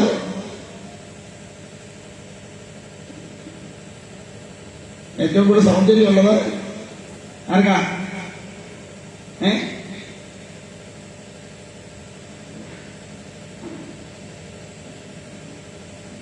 ഏറ്റവും കൂടുതൽ കരുത്ത് സ്ത്രീക്കാം, ഏറ്റവും കൂടുതൽ സൗന്ദര്യം ആർക്കാം? ആ പുരുഷനാണ്. സംശയമുണ്ടോ? പൂവൻകോഴിയാണോ പെടക്കോഴിയാണോ കാണാനുള്ളതെന്ന്? പൂവൻകോഴിയ. പിടിയാനയാണോ കൊമ്പനാനയാണോ കാണാനുള്ളതെന്ന്? കൊമ്പനാനയാണ്. ആൺമയിലിനെയാണോ പെൺമയിലിനെയാണോ കാണാനുള്ളതെന്ന്? അങ്ങനെ ഏതെടുത്ത് നോക്കിയാലും ആണുങ്ങൾക്ക് ആ സൗന്ദര്യമുള്ളൂ. നിങ്ങളാണ് എത്ര മണിക്കൂർ വേണമെന്ന് ഒരേന്ന് ഇറങ്ങി വരണമെങ്കിൽ ഇല്ലേ? ഒരു കല്യാണത്തിന് ഇന്ന് രാവിലെ 10 മണിക്ക് പോലെ ഇന്നലെ രാത്രി മുതൽ തുടങ്ങണ്ടേ നിങ്ങള്? പുട്ടിയിടിയിലും പെയിന്റടിയും ഒക്കെ ആയിട്ട് ഞങ്ങൾ അങ്ങോട്ട് ചെന്നു കഴിഞ്ഞു, നമ്മുടെ കോള് കഴിഞ്ഞു, വല്ലതും ഉണ്ടോ? പക്ഷെ ഞങ്ങളെ കാണാൻ എന്തൊരു ഭംഗിയാണ് അല്ലേ? ആണോ അല്ലേ? നിങ്ങളിതെല്ലാം ഇട്ടേക്ക് തിരിച്ചു വന്ന് മുഖം കഴിയുമ്പോൾ നിങ്ങളുടെ സർവാംഗം പോയി. ഞങ്ങൾ എത്ര മുഖം കഴിയാലും ഞങ്ങളുടെ സൗന്ദര്യം പോവും. അതാണ് എന്റെ ഇവിടെ. പക്ഷെ പുരുഷനേക്കാൾ കൂടുതൽ കരുത്ത സ്ത്രീക്കാം. പരീക്ഷിക്കാൻ പോലും വീട്ടിൽ ചെല്ലും കേട്ടോ. ആചാര്യം പറഞ്ഞാൽ പെണ്ണിനാക്കാട്ടുണ്ട്, അന്ന് രാത്രി തന്നെ ഒന്ന് പരീക്ഷിച്ചേക്കാം എന്ന് പറഞ്ഞ് പരീക്ഷിക്കണ്ടായി. സ്ത്രീയോളം കരുത്തി പ്രപഞ്ചത്തിൽ വേറെ ഒന്നിനും ഇല്ലാന്നാണ്. അത്ര ശക്തിവത്താണ് സ്ത്രീ. അതുകൊണ്ടാണ് പ്രകൃതിയുടെ ഒരു നിയമമാണ് ചില പുരുഷന്മാര് സ്ത്രീകളെ അമർത്തി വെക്കുന്നത്. കാരണം സ്ത്രീ കൈ നിവർക്കൊന്നു കൊടുത്താൽ പുരുഷൻ 4-ാം ദിവസമേ കണ്ണു കൊടുക്കും. അതുകൊണ്ട് അതിനു മുമ്പേ പ്രതിരോധം എന്ന നിലയിൽ അവൻ ഇടിച്ചമക്കി അവരെ അനുഭവിച്ചു. എന്നിട്ട് നടക്കുന്ന എങ്ങനെ? 50 വേണം 50 വേണം 50 വേണം എന്ന് പറഞ്ഞ് നടക്കുക. എന്തോന്ന് 50? ഇത്രയും സുരക്ഷിതത്വമുള്ള ഒരു വിഭാഗം സ്ത്രീകളെ പോലെ വേറെ ആരുണ്ട്? ബാല്യ കൗമാരകാലങ്ങളിൽ യുവാവായ അച്ഛനാലും യൗവനകാലത്ത് യുവാവായ ഭർത്താവിനാലും വാർദ്ധക്യകാലത്ത് യുവാവായ ആൺമക്കളാലും സംരക്ഷിക്കപ്പെടുന്ന അതുപോലൊരു സംരക്ഷണം വേറെ ആർക്ക് കിട്ടുന്നുണ്ട് ഇവിടെ? ഉണ്ടോ? ഇപ്പോഴത്തെ മക്കളൊന്നും നോക്കത്തില്ല, എനിക്കറിയാം. എന്നാലും ഭാഗ്യം ചെയ്ത അമ്മമാർക്കൊക്കെ ആ ഗുണമുണ്ട് ഇല്ലേ? യുവാക്കളായ മക്കളാൽ സംരക്ഷിക്കപ്പെട്ടിട്ടില്ലേ? അതിൽപ്പര ഒരു ഭാഗ്യം എന്താ വേണ്ടേ? ഈ 3 കാലത്തും, ബാല്യ കൗമാര കാലങ്ങളിലും യൗവനകാലത്തും വാർദ്ധക്യകാലത്തും കരുത്തന്മാരായ യുവാക്കന്മാരായ പുരുഷന്മാരാൽ സംരക്ഷിക്കപ്പെടുന്ന ഒരു സ്ത്രീക്ക് പിന്നെന്താ വേണ്ടേ? നിങ്ങളുടെ ഇപ്പോഴത്തെ ഒരു തലമുറയുടെ ധാരണ ഈ 50-50 എന്ന് പറഞ്ഞാല് ചേട്ടൻ കുക്കറാണ്, ഞാൻ അരി അളക്കണം. ചേട്ടൻ അരി കഴിക്കാൻ, ഞാൻ ഗ്യാസ് കത്തിക്കാം. ഇങ്ങനെയുള്ളതാ 50-50 എന്നല്ല. തുല്യത എന്ന് പറയുന്നത് അവിടെയല്ല. തുല്യത എപ്പോഴും മനസ്സുകൊണ്ട് തുല്യത ഉണ്ടാവണം, ഇല്ലാതെ ചെയ്യുന്ന പ്രവൃത്തിയിൽ തുല്യത ഉണ്ടായിട്ട് ഒരു കാര്യമില്ല. അത് വെറും നാടകീയതയാണ്. പരസ്പരം മനസ്സുകൊണ്ട് രണ്ടുപേരും ഒരുപോലെ അംഗീകരിക്കുമ്പോഴാണ് അവിടെ തുല്യത ഉണ്ടാവുക. അല്ലാതെ ബാഹ്യമായിട്ട് എന്ത് കാട്ടിക്കൂട്ടിയാലും മനസ്സുകൊണ്ട് ആ ഒരു തുല്യത ഉണ്ടായില്ലെങ്കിൽ അത് തുല്യതയാവില്ല. ശരിയാണോ ഞാൻ പറയണേ? എന്താ പറഞ്ഞാലും ഞങ്ങൾ ഉമ്മറിന്റെ പാർട്ടിക്കാരാണ്.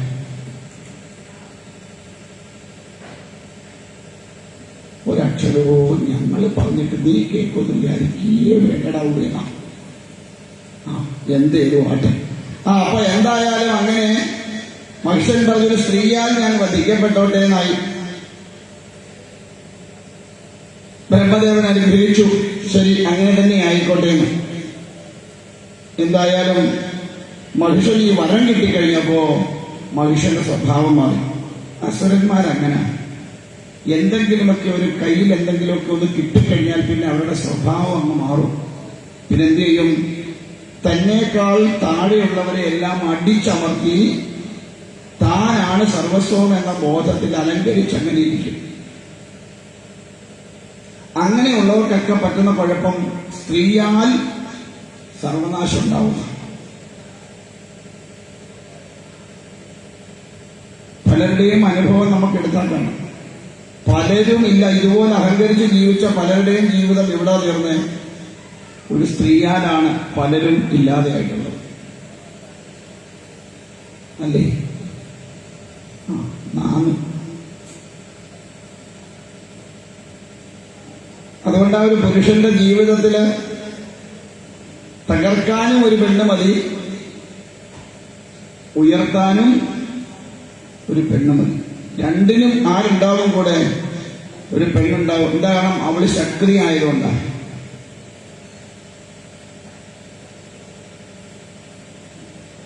ശക്തി കൂടിയില്ലെങ്കിൽ ഒന്നും ചെയ്യാൻ സാധ്യമാവില്ല. ശിവൻ പോലും നിഷ്പ്രഭനായി തീരും ശക്തി കൂടെ ഇല്ല എങ്കിൽ. ഏതവസരത്തിലും ആ ശക്തി കൂടെ ഉണ്ടെങ്കിൽ എന്തും ഈ പ്രപഞ്ചത്തിൽ നേടിയെടുക്കാൻ സാധ്യമാവുള്ളൂ. എന്തായാലും അതുകൊണ്ട് തന്നെ ഒരു പെണ്ണ് മാത്രമേ കൊല്ലൂ. ഇത്രയും ശക്തനായിരിക്കുന്ന തന്നെ ഒരു പെണ്ണിനൊന്നും ചെയ്യാൻ സാധ്യമാവില്ല എന്ന മിഥ്യാധാരണ വല്ലാതെ മനുഷ്യനെ അഹങ്കാരത്തിന്റെ ഉത്തുംഗ ശൃംഗത്തിലേക്ക് എത്തിച്ചു. സർവലോകങ്ങളും അടയ്ക്കുവാണ്. ആർക്കും മനുഷ്യനെ ഒന്നും ചെയ്യാൻ കഴിയുന്നില്ല. സർവരും ഈ ആസുരീ ഭാവത്തിന് അധീനമായി. ദേവന്മാരൊക്കെ ആകപ്പാടെ വിഷമിച്ചു. ദേവേന്ദ്രൻ ഒന്നും ചെയ്യാൻ കഴിയാത്ത അവസ്ഥ. യുദ്ധം ചെയ്താൽ വിജയിക്കില്ലെന്നറിയാം. ഒരു വിധത്തിലും മനുഷ്യനോട് ഏറ്റുമുട്ടാൻ കഴിയാത്ത ഒരവസ്ഥ വന്ന് എല്ലാവരും കൂടി ബ്രഹ്മദേവന്റെ അരികിൽ ചെന്നു. ആദ്യം ചെല്ലുന്നത് അവിടെയാണ്. ഇളവ് പറയാറുണ്ട്, ജില്ലാ കോർട്ടാണ് ബ്രഹ്മലോകം. കൈലാസം ഹൈക്കോർട്ടും വൈകുണ്ഠം സുപ്രീം കോർട്ടും. ലാസ്റ്റ് ഫൈനൽ ഡിസിഷൻ ഉണ്ടാകുന്ന എല്ലാത്തിന്റെ സൊല്യൂഷൻ കണ്ടെത്തുന്നത് നാരായണനാണ്. അവിടെയാണ് തീർപ്പ് കൽപ്പിക്കുക.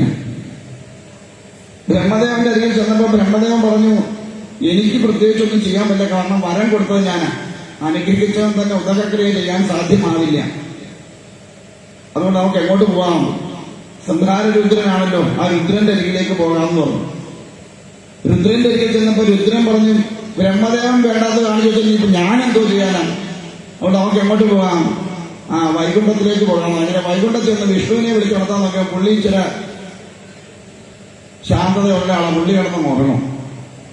ഒരു പരുവത്തിൽ പുരുഷ സൂക്തമൊക്കെ ലഭിച്ച് വിളിച്ചുണർത്തി നോക്കിയപ്പോ എല്ലാരും മുമ്പിൽ നിൽപ്പിടിച്ച്, എന്താ എല്ലാരും കൂടെ വന്നതാണ് പറഞ്ഞു. ഭഗവാനേതാ ഇങ്ങനെ മനുഷ്യനെ കൊണ്ട് ഒരു തരവും വയ്യ, എന്താ ചെയ്യാം? ഒരു ഉപാധി കണ്ടെത്തണം നമുക്ക്.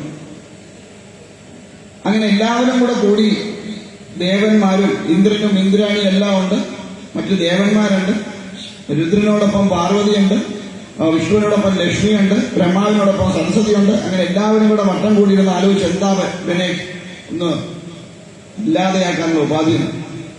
അപ്പോഴാ ബ്രഹ്മദേവൻ പറഞ്ഞു, ഞാനൊരു വരം കൊടുത്തിട്ടുണ്ട്, അവനൊരു പെണ്ണ് മാത്രമേ കൊല്ലൂ, സ്ത്രീയാൽ മാത്രമേ അവൻ വധ്യനാവൂ, അല്ലാതെ ആരും അവനെ വധിക്കാൻ സാധ്യമാവില്ല. അതുകൊണ്ട് ഒരു സ്ത്രീ വേണം ഇതിന് മുൻപിട്ട് ഇറങ്ങി ചെല്ലാൻ. അപ്പൊ ബ്രഹ്മദേവൻ സരസ്വതിയെ ഒന്ന് നോക്കി. സരസ്വതി പതുക്കെ സൈഡിലൂടെ അങ്ങ് ചരിഞ്ഞു. എന്താ കാരണം? എന്നെ കൊണ്ടൊന്നും നടക്കണ കാര്യമല്ല എന്റെ ബ്രഹ്മദേവാണ്. അപ്പോ പരമേശ്വരൻ ചെയ്തു, പാർവതിയോ നോക്കി. പാർവതി കണ്ണിലേക്ക് കാണിച്ച് എന്നെ നോക്കല്ലേ എന്ന്, കാരണം എനിക്ക് പറ്റില്ല അടിയൊന്നും ഉണ്ടാക്കാൻ പോവാൻ. വിഷ്ണു ലക്ഷ്മിയെ നോക്കിയപ്പോ ലക്ഷ്മി ഒരു സൈഡിലോട്ട് അങ്ങ് ചരിഞ്ഞു നിന്നു. 3 പേരും പതുക്കെ കൈയൊഴിഞ്ഞു എന്നാണ്. അപ്പൊ അത് ചിവരെ കൊണ്ടൊന്നും നിവർത്തിയില്ല. എന്താ ഉപാധി? മനുഷ്യനെ നിഗ്രഹിക്കാൻ ഉതകുന്ന വിധത്തിൽ ശക്തി ആർജിച്ചുള്ള ഒരു സ്വരൂപത്തെ ഇനി സൃഷ്ടിക്കേണ്ടിയിരിക്കണം, അല്ലാതെ സാധ്യമാകില്ല എന്ന് മനസ്സിലാക്കി. അങ്ങനെ ഇതിനെക്കുറിച്ച് ചിന്തിച്ചുകൊണ്ട് നിൽക്കുമ്പോ തന്നെ ദേവന്മാരുടെ എല്ലാം ശരീരത്തിൽ നിന്നും ഓരോ തേജസ് പുറത്തേക്ക് പുറപ്പെട്ടു. ആ ദേവന്മാരുടെ എല്ലാവരുടെയും കൂടെ തേജസ് ഉരുക്കൂട്ടി ഒരു സ്ത്രീ രൂപം അവിടെ പ്രത്യക്ഷപ്പെട്ടു. എന്താ കാരണം? സ്ത്രീ എന്ന ചിന്തയിലാണെന്നാണ് ഈ ചൈതന്യങ്ങൾ മുഴുവൻ പുറപ്പെട്ടത്. അതുകൊണ്ട് സൃഷ്ടമായപ്പോ എന്തായി? അത് സ്ത്രീ രൂപം തന്നെയായി. ഏതൊന്നാണോ നമ്മൾ മനസ്സിൽ നിലച്ചുകൊണ്ടൊരു പ്രവൃത്തി ചെയ്യണത്, അതായിരിക്കും അതിന്റെ റിസൾട്ട്. മനസ്സിലായോ? മരണസമയത്ത് എന്തിനെ നനച്ചുകൊണ്ടാണോ മരിക്കുന്നത്, അതായി തീരും അടുത്ത ജന്മം. സൃഷ്ടിയും അതുപോലെ തന്നെയാണ്. എന്തൊന്നും നനച്ചുകൊണ്ടാണോ സൃഷ്ടി നടത്തുന്നത്, ആ സൃഷ്ടിയും അതായി തീരും. അതുകൊണ്ട് ഇവിടെ ഒരു സ്ത്രീ വേണം മനുഷ്യനെ കൊല്ലാൻ എന്ന് എല്ലാവരും ഒരുപോലെ ചിന്തിച്ചതുകൊണ്ട് അവരുടെ എല്ലാം ദേഹത്ത് നിന്ന് പുറപ്പെട്ട ചൈതന്യം സ്ത്രീയായിട്ട് രൂപം കൊണ്ടു. കഴിഞ്ഞ ജന്മത്തിൽ ഞങ്ങളൊക്കെ സ്ത്രീകളാണ്. കഴിഞ്ഞ ജന്മത്തിൽ മനുഷ്യനായി കിട്ടിയത് എന്താ? ഞങ്ങൾ പുരുഷന്മാരായ എന്താ? മരിക്കാൻ നേരത്തെ ശങ്കരചേട്ടൻ ആരുണ്ടോ എന്നാലോചിച്ച് ചത്തുപോയി. അതുകൊണ്ടാ ഞങ്ങൾ ആരായ? ശങ്കരന്മാരായത്. നിങ്ങൾ ജന്മത്തിൽ പുരുഷന്മാരായിരുന്നു. മരിക്കാൻ നേരം ശങ്കരിക്ക് ആരുണ്ടോ എന്നാലോചിച്ച് ചത്തുപോയണ്ടോ നിങ്ങളൊക്കെ ആരായത്? ശങ്കരിമാരായത്. ഇങ്ങനെയാ ഏതൊന്നിനെ നനച്ചുകൊണ്ടാണോ ഈ ദേഹത്തുനിന്ന് ദേഹി വിട്ടുപോണത് അതായി തീരും അടുത്ത ജന്മം. അതുകൊണ്ടാണ് ഞാൻ പറയാറുണ്ട്, ഒരിക്കലും ഭാര്യ ഭർത്താവിനെയോ ഭർത്താവ് ഭാര്യയോ മാതാപിതാക്കന്മാര് മക്കളെയോ മക്കള് മാതാപിതാക്കന്മാരെയോ മറ്റു ബന്ധുക്കളെയോ ഒന്നും കണ്ടു മരിക്കാനിടയാവരുതേ നാരായണ എന്ന് പ്രാർത്ഥിച്ചു. ബന്ധുക്കളെ സ്വന്തക്കാരെ ഒന്നും കണ്ടു മരിക്കാനിടവരരുത്. അങ്ങനെ മരണപ്പെട്ടു പോയ അടുത്ത ജന്മം ഇതിനെക്കാട്ടി കഷ്ടമായിരിക്കും. ഇപ്പൊ ഇത്രയും ദുരിതം അനുഭവിച്ചാൽ മതി. ഇതിങ്ങളെയൊക്കെ കണ്ട് ചത്ത അടുത്ത ജന്മം ഇതിനെക്കാട്ടി കഷ്ട. എന്നെ തോന്നുന്നുണ്ടോ? അതുകൊണ്ട് ഞാൻ ഭാര്യയോടെ പറഞ്ഞിട്ടുണ്ട്, കാപ്പിയും കൊണ്ട് വരുമ്പം അവിടെ വെച്ചിട്ട് ദൂരെ സൈഡിൽ നിന്നേ വിളിക്കാവൂ. കാരണം കണ്ണു തുറക്കുമ്പോ ആരെയും കാണരുത്, അവളെ കാണരുത്. മുമ്പിലൊരു ഗുരുവായൂരപ്പൻ്റെ ഒരു പടം ഇവിടെ വെച്ചിട്ടുണ്ട്. കണ്ണു തുറന്നാണ് പുള്ളിയെ കണ്ടെച്ച് പിന്നെ അങ്ങോട്ട് നോക്കൂ. എന്താ കാരണം? ഭാര്യയുടെ സ്നേഹമില്ലാത്തതുകൊണ്ടല്ല. കാരണം ഇതിനെ കണ്ടെച്ച ഒന്ന് നോക്കി എന്താടിയെന്ന് ചോദിക്കുമ്പോൾ ആ ശ്വാസം നിന്ന് പോകുന്നെങ്കിൽ എന്റെ കാര്യം പോക്കായില്ലേ? മനസ്സിലായില്ല? എന്താടിയെന്ന് ചോദിക്കുമ്പോൾ എന്റെ ശ്വാസം മുട്ടി ഞാൻ ചത്തുപോയ അടുത്ത ജന്മം ആരായിട്ട് ജനിക്കും? പിന്നെ മനുഷ്യനായിട്ട് സ്ത്രീയായിട്ട് ജനിക്കേണ്ടി വരും. പക്ഷെ ഭഗവാനെ കണ്ടുകൊണ്ട് ആ ശ്വാസം പോകുന്നെങ്കിലോ ഇതിനൊക്കൊന്നും മനസ്സിലാവുന്ന കാണില്ല.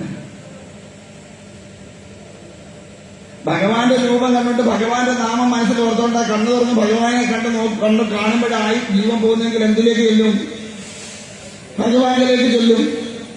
അപ്പൊ പിന്നെ ഒരു ജന്മം ഉണ്ടാവില്ല. അതുകൊണ്ട് കിടക്കുന്ന മുറിയിൽ ഏതെങ്കിലും ഇഷ്ടമൂർത്തിയുടെ രൂപം കണ്ടുകൊണ്ടിട്ടേക്കണം. കണ്ണു തുറന്ന അവനെ ആരെ നോക്കണം?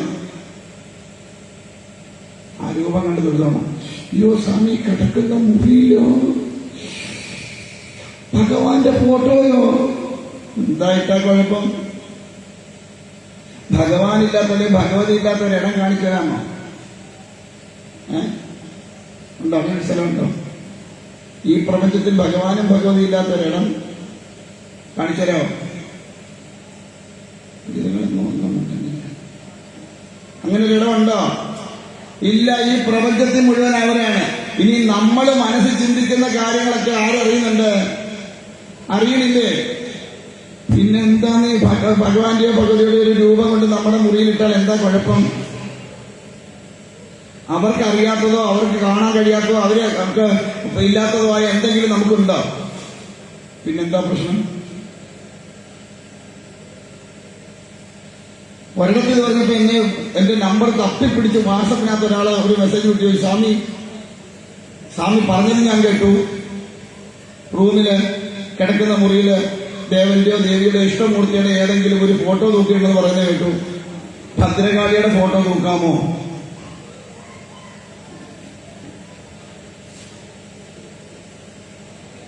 ഞാൻ പറഞ്ഞു രൗദ്രഭാവത്തിനുള്ളത് വേണ്ട, അല്ലാതെ ശാന്തഭാവത്തിലിരിക്കുന്ന ഭദ്രകാളിയുടെ ഫോട്ടോ തൂക്കിക്കോളൂ എന്ന് പറഞ്ഞു. കാരണം എനിക്ക് മനസ്സിലായി രൗദ്രഭാവത്തിലൊരു ഭദ്രകാളി അവിടെ ഓൾറെഡി ഉണ്ട്. പിന്നെ ഇതിനകത്തും കൂടെ രൗദ്രഭാവത്തിലുള്ള ഫോട്ടോ ഇട്ട് അങ്ങേരുടെ കാര്യം ഏതാണ്ട് ഒരു തീരുമാനം ആവുമെന്ന് മനസ്സിലാക്കിക്കൊണ്ട് ഞാൻ പറഞ്ഞു വേണ്ട, ശാന്തഭാവത്തിലുള്ളവർ ഇട്ടോളാൻ പറഞ്ഞു. എല്ലാവർക്കും പേടിയാ ഭദ്രകാളിയുടെ ഫോട്ടോ വീട്ടിൽ. ഭദ്രകാളിയുടെ ഫോട്ടോ വീട്ടിലുള്ളവർ നിയോഗിക്കും. ഭദ്രകാളിയുടെ ഫോട്ടോ വീട്ടിലുള്ളവര് 2 പേരുണ്ട്, ഇത്രയും പേര്. എന്താ കൊണ്ടിടാത്ത? സ്വാമി ഞങ്ങൾ അവിടെ ഉള്ളപ്പോ പിന്നെ എന്തിനാ പ്രത്യേകിച്ചൊരു ഭദ്രകാളിയുടെ ഫോട്ടോ? അതുകൊണ്ടാണ്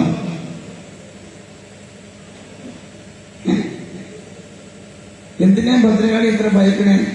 എന്ത് കാര്യത്തിനാണ് എനിക്ക് മനസ്സിലാവാത്തത്? നിങ്ങൾ വീട്ടിലോട്ട് എന്റെ പൂജാമുറിക്കകത്ത് കൊടുങ്ങല്ലൂര് മുതലുള്ളതുണ്ട് വീട്ടിൽ. അതുകൂടാതെ 3 ഭദ്രകാളി വേറെ സ്പെഷ്യലുണ്ട് വീട്ടിൽ. എന്റെ അമ്മയും ഭാര്യ ഒരു മോള്, 3 ഭദ്രകാളികൾ വേറെയുണ്ട്. ആ 3 ഭദ്രകാളിയുടെ കൂടെ ജീവിക്കാനാണോ കൊടുങ്ങല്ലൂരുടെ അമ്മയുടെ കൂടെ ജീവിക്കാൻ പ്രയാസം?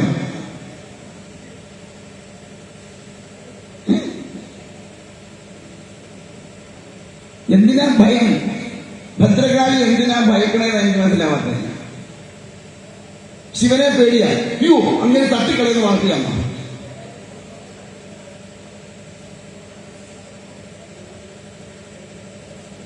ഇത്രയും ഭക്തനോട് വാത്സല്യമുള്ള പാവങ്ങള് വേറെ ഇല്ല. നമുക്കിവരെ അറിയാൻ വയ്യാത്തത് കൊണ്ടാണ് നമ്മളിതൊക്കെ ഏതാണ്ട് ഭീമാകാരമായിട്ട് ഭീമത്സമായിട്ടുള്ള അതുപോലെ ഒരു സാധനത്തിന് ആ പേടിയുള്ളതാണ് നരസിംഹമൂർത്തി. ഇല്ലേ? എല്ലാവർക്കും നരസിംഹമൂർത്തി എന്ന് പറഞ്ഞാൽ ഭയങ്കര പേടിയാണ്. എന്നെ കാണുമ്പോഴും ചിലർ പറയുന്നുണ്ട് കണ്ട ഏതാണ്ടൊക്കെ അതുപോലാണ്. എനിക്ക് സന്തോഷമേ ഉള്ളൂ. എന്താണ് നരസിംഹമൂർത്തിയൊക്കെ പ്രത്യേകിച്ച് കണ്ടില്ല, എന്നെ കണ്ടാൽ മതിയല്ലോ അവർക്ക്. അത്രയും സന്തോഷമായില്ലേ? പ്രത്യക്ഷത്തിൽ കാണാൻ പറ്റുന്ന നരസിംഹമൂർത്തിയായിട്ട് ഞാനുള്ളപ്പോൾ പിന്നെ വേറെ ഒരു സന്തോഷമായില്ലേ? നമ്മളെ പറഞ്ഞ് പേടിപ്പിച്ചിരിക്കുന്ന ഇതൊക്കെ ഭയങ്കര സാധനം, തട്ടിക്കളയുന്ന സാധനം, അങ്ങനെ ചെയ്താൽ കുഴപ്പം, ഇങ്ങനെ ചെയ്താൽ കുഴപ്പം, ഒന്നുമില്ല.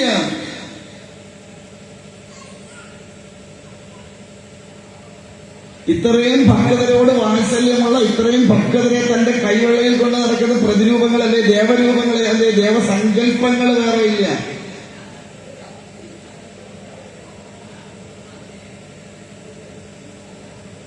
ഭദ്രകാളിയെ കൈ കിട്ടിയ പ്രപഞ്ചം മുഴുവൻ പിടിച്ചടക്കാം, കൂടെ നിൽക്കും. നരസിംഹമൂർത്തി അതുപോലെ തന്നെയാണ്. എനിക്ക് ദേവി ഭാവങ്ങളിൽ ഏറ്റവും താല്പര്യമുള്ള 2 എണ്ണമാണ് നരസിംഹമൂർത്തിയും ഭദ്രകാളിയും. കൃഷ്ണനോടൊപ്പം ഇത്ര സുന്ദരമായ ഭാവങ്ങളുണ്ടോ?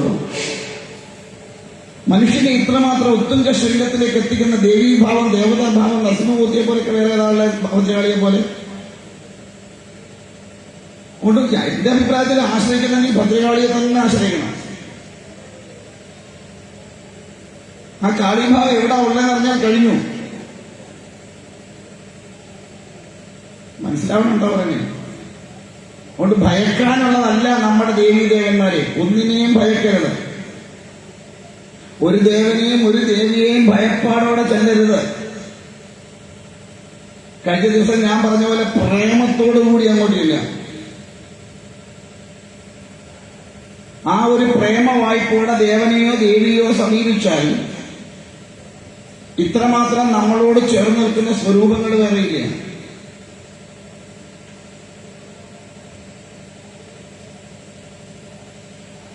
ഇവിടെ അങ്ങോട്ട് ചെല്ലുമ്പം നാരായണന്നറിയാതെ നാവേ വന്ന ഉടനെ പേടിയോ, അയ്യോ ഭഗവാനെ പരമേശ്വര അറിയാതെ പറഞ്ഞു പോയതാണ് കേട്ടോ,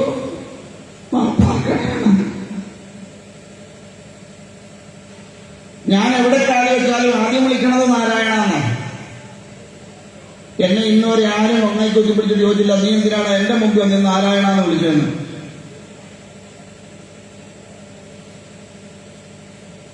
ഈ ഭയപ്പാട് ആദ്യം മാറ്റുക ഉള്ളിൽ നിന്ന്. നിങ്ങളൊന്ന് ഫ്രീ ആയിട്ടൊന്ന് ചെന്ന് നോക്കി. ഇവിടെ ഇരിക്കുന്ന മഹാദേവന്റെയും ദേവിയുടെ അരികിലേക്ക് എന്റെ അമ്മയും അച്ഛനുമാണെന്നുള്ള സങ്കല്പത്തിൽ ഒന്ന് ചെന്ന് നോക്കി. അച്ഛനെയും അമ്മയും പേടിക്കേണ്ട കാര്യമുണ്ടോ മക്കൾക്ക്? ഉണ്ടോ?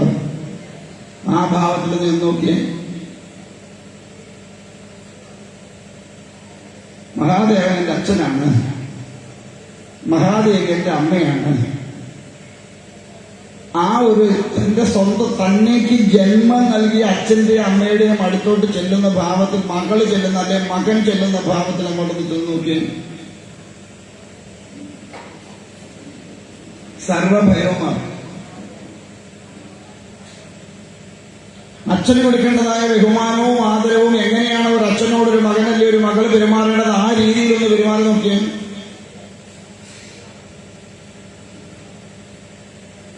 സർവഭയമാണ്. അച്ഛന് ദിവസം ആഹാരം കൊടുക്കില്ലേ മക്കളായ? കൊടുക്കോ? രാവിലെ ഇങ്ങോട്ട് വരുമ്പം ഒരു കദളിപ്പഴം അല്ലെങ്കിൽ ഒരു ശകല ഉരുണ്ട ശർക്കര അല്ലെ 1 കിലോ ഉണക്കലരി നൈവേദ്യത്തിലുള്ള എന്തെങ്കിലും ഒരു സാധനം കൊണ്ടുവച്ചിട്ട് കൂടെ തൊഴുതു നോക്കിയാൽ ഈ പൂ മാത്രമല്ല, പൂ തിന്നാൻ പറ്റൂല. പറ്റുമോ? അത് മാലയായിട്ട് കഴുത്തലിടാനോ അല്ലെ പൂജിക്കാനോ മാത്രമേ ഉള്ളൂ. ഒരു നൈവേദ്യത്തിനുള്ള എന്തെങ്കിലും വസ്തുക്കൾ കൊണ്ട് കൊടുത്തു നോക്കിയും എന്നിട്ടൊന്ന് പ്രാർത്ഥിച്ചു നോക്കിയും.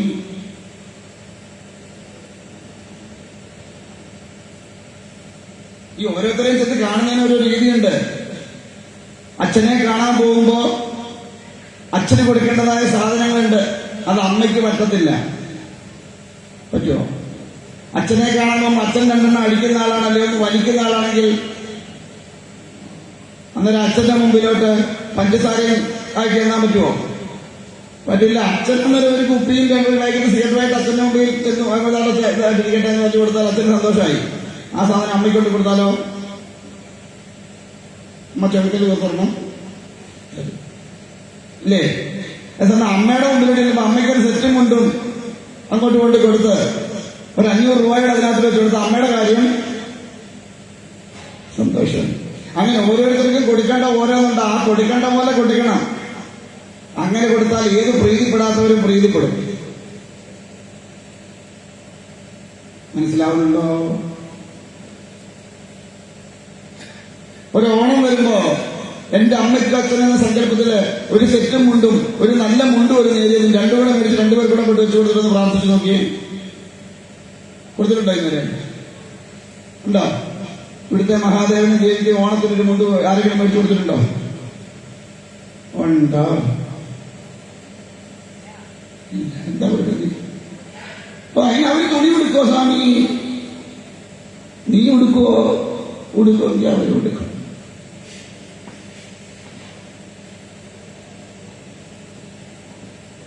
അച്ഛനും അമ്മയ്ക്കും ഉച്ചയ്ക്ക് ചോറ് കൊടുക്കില്ലേ?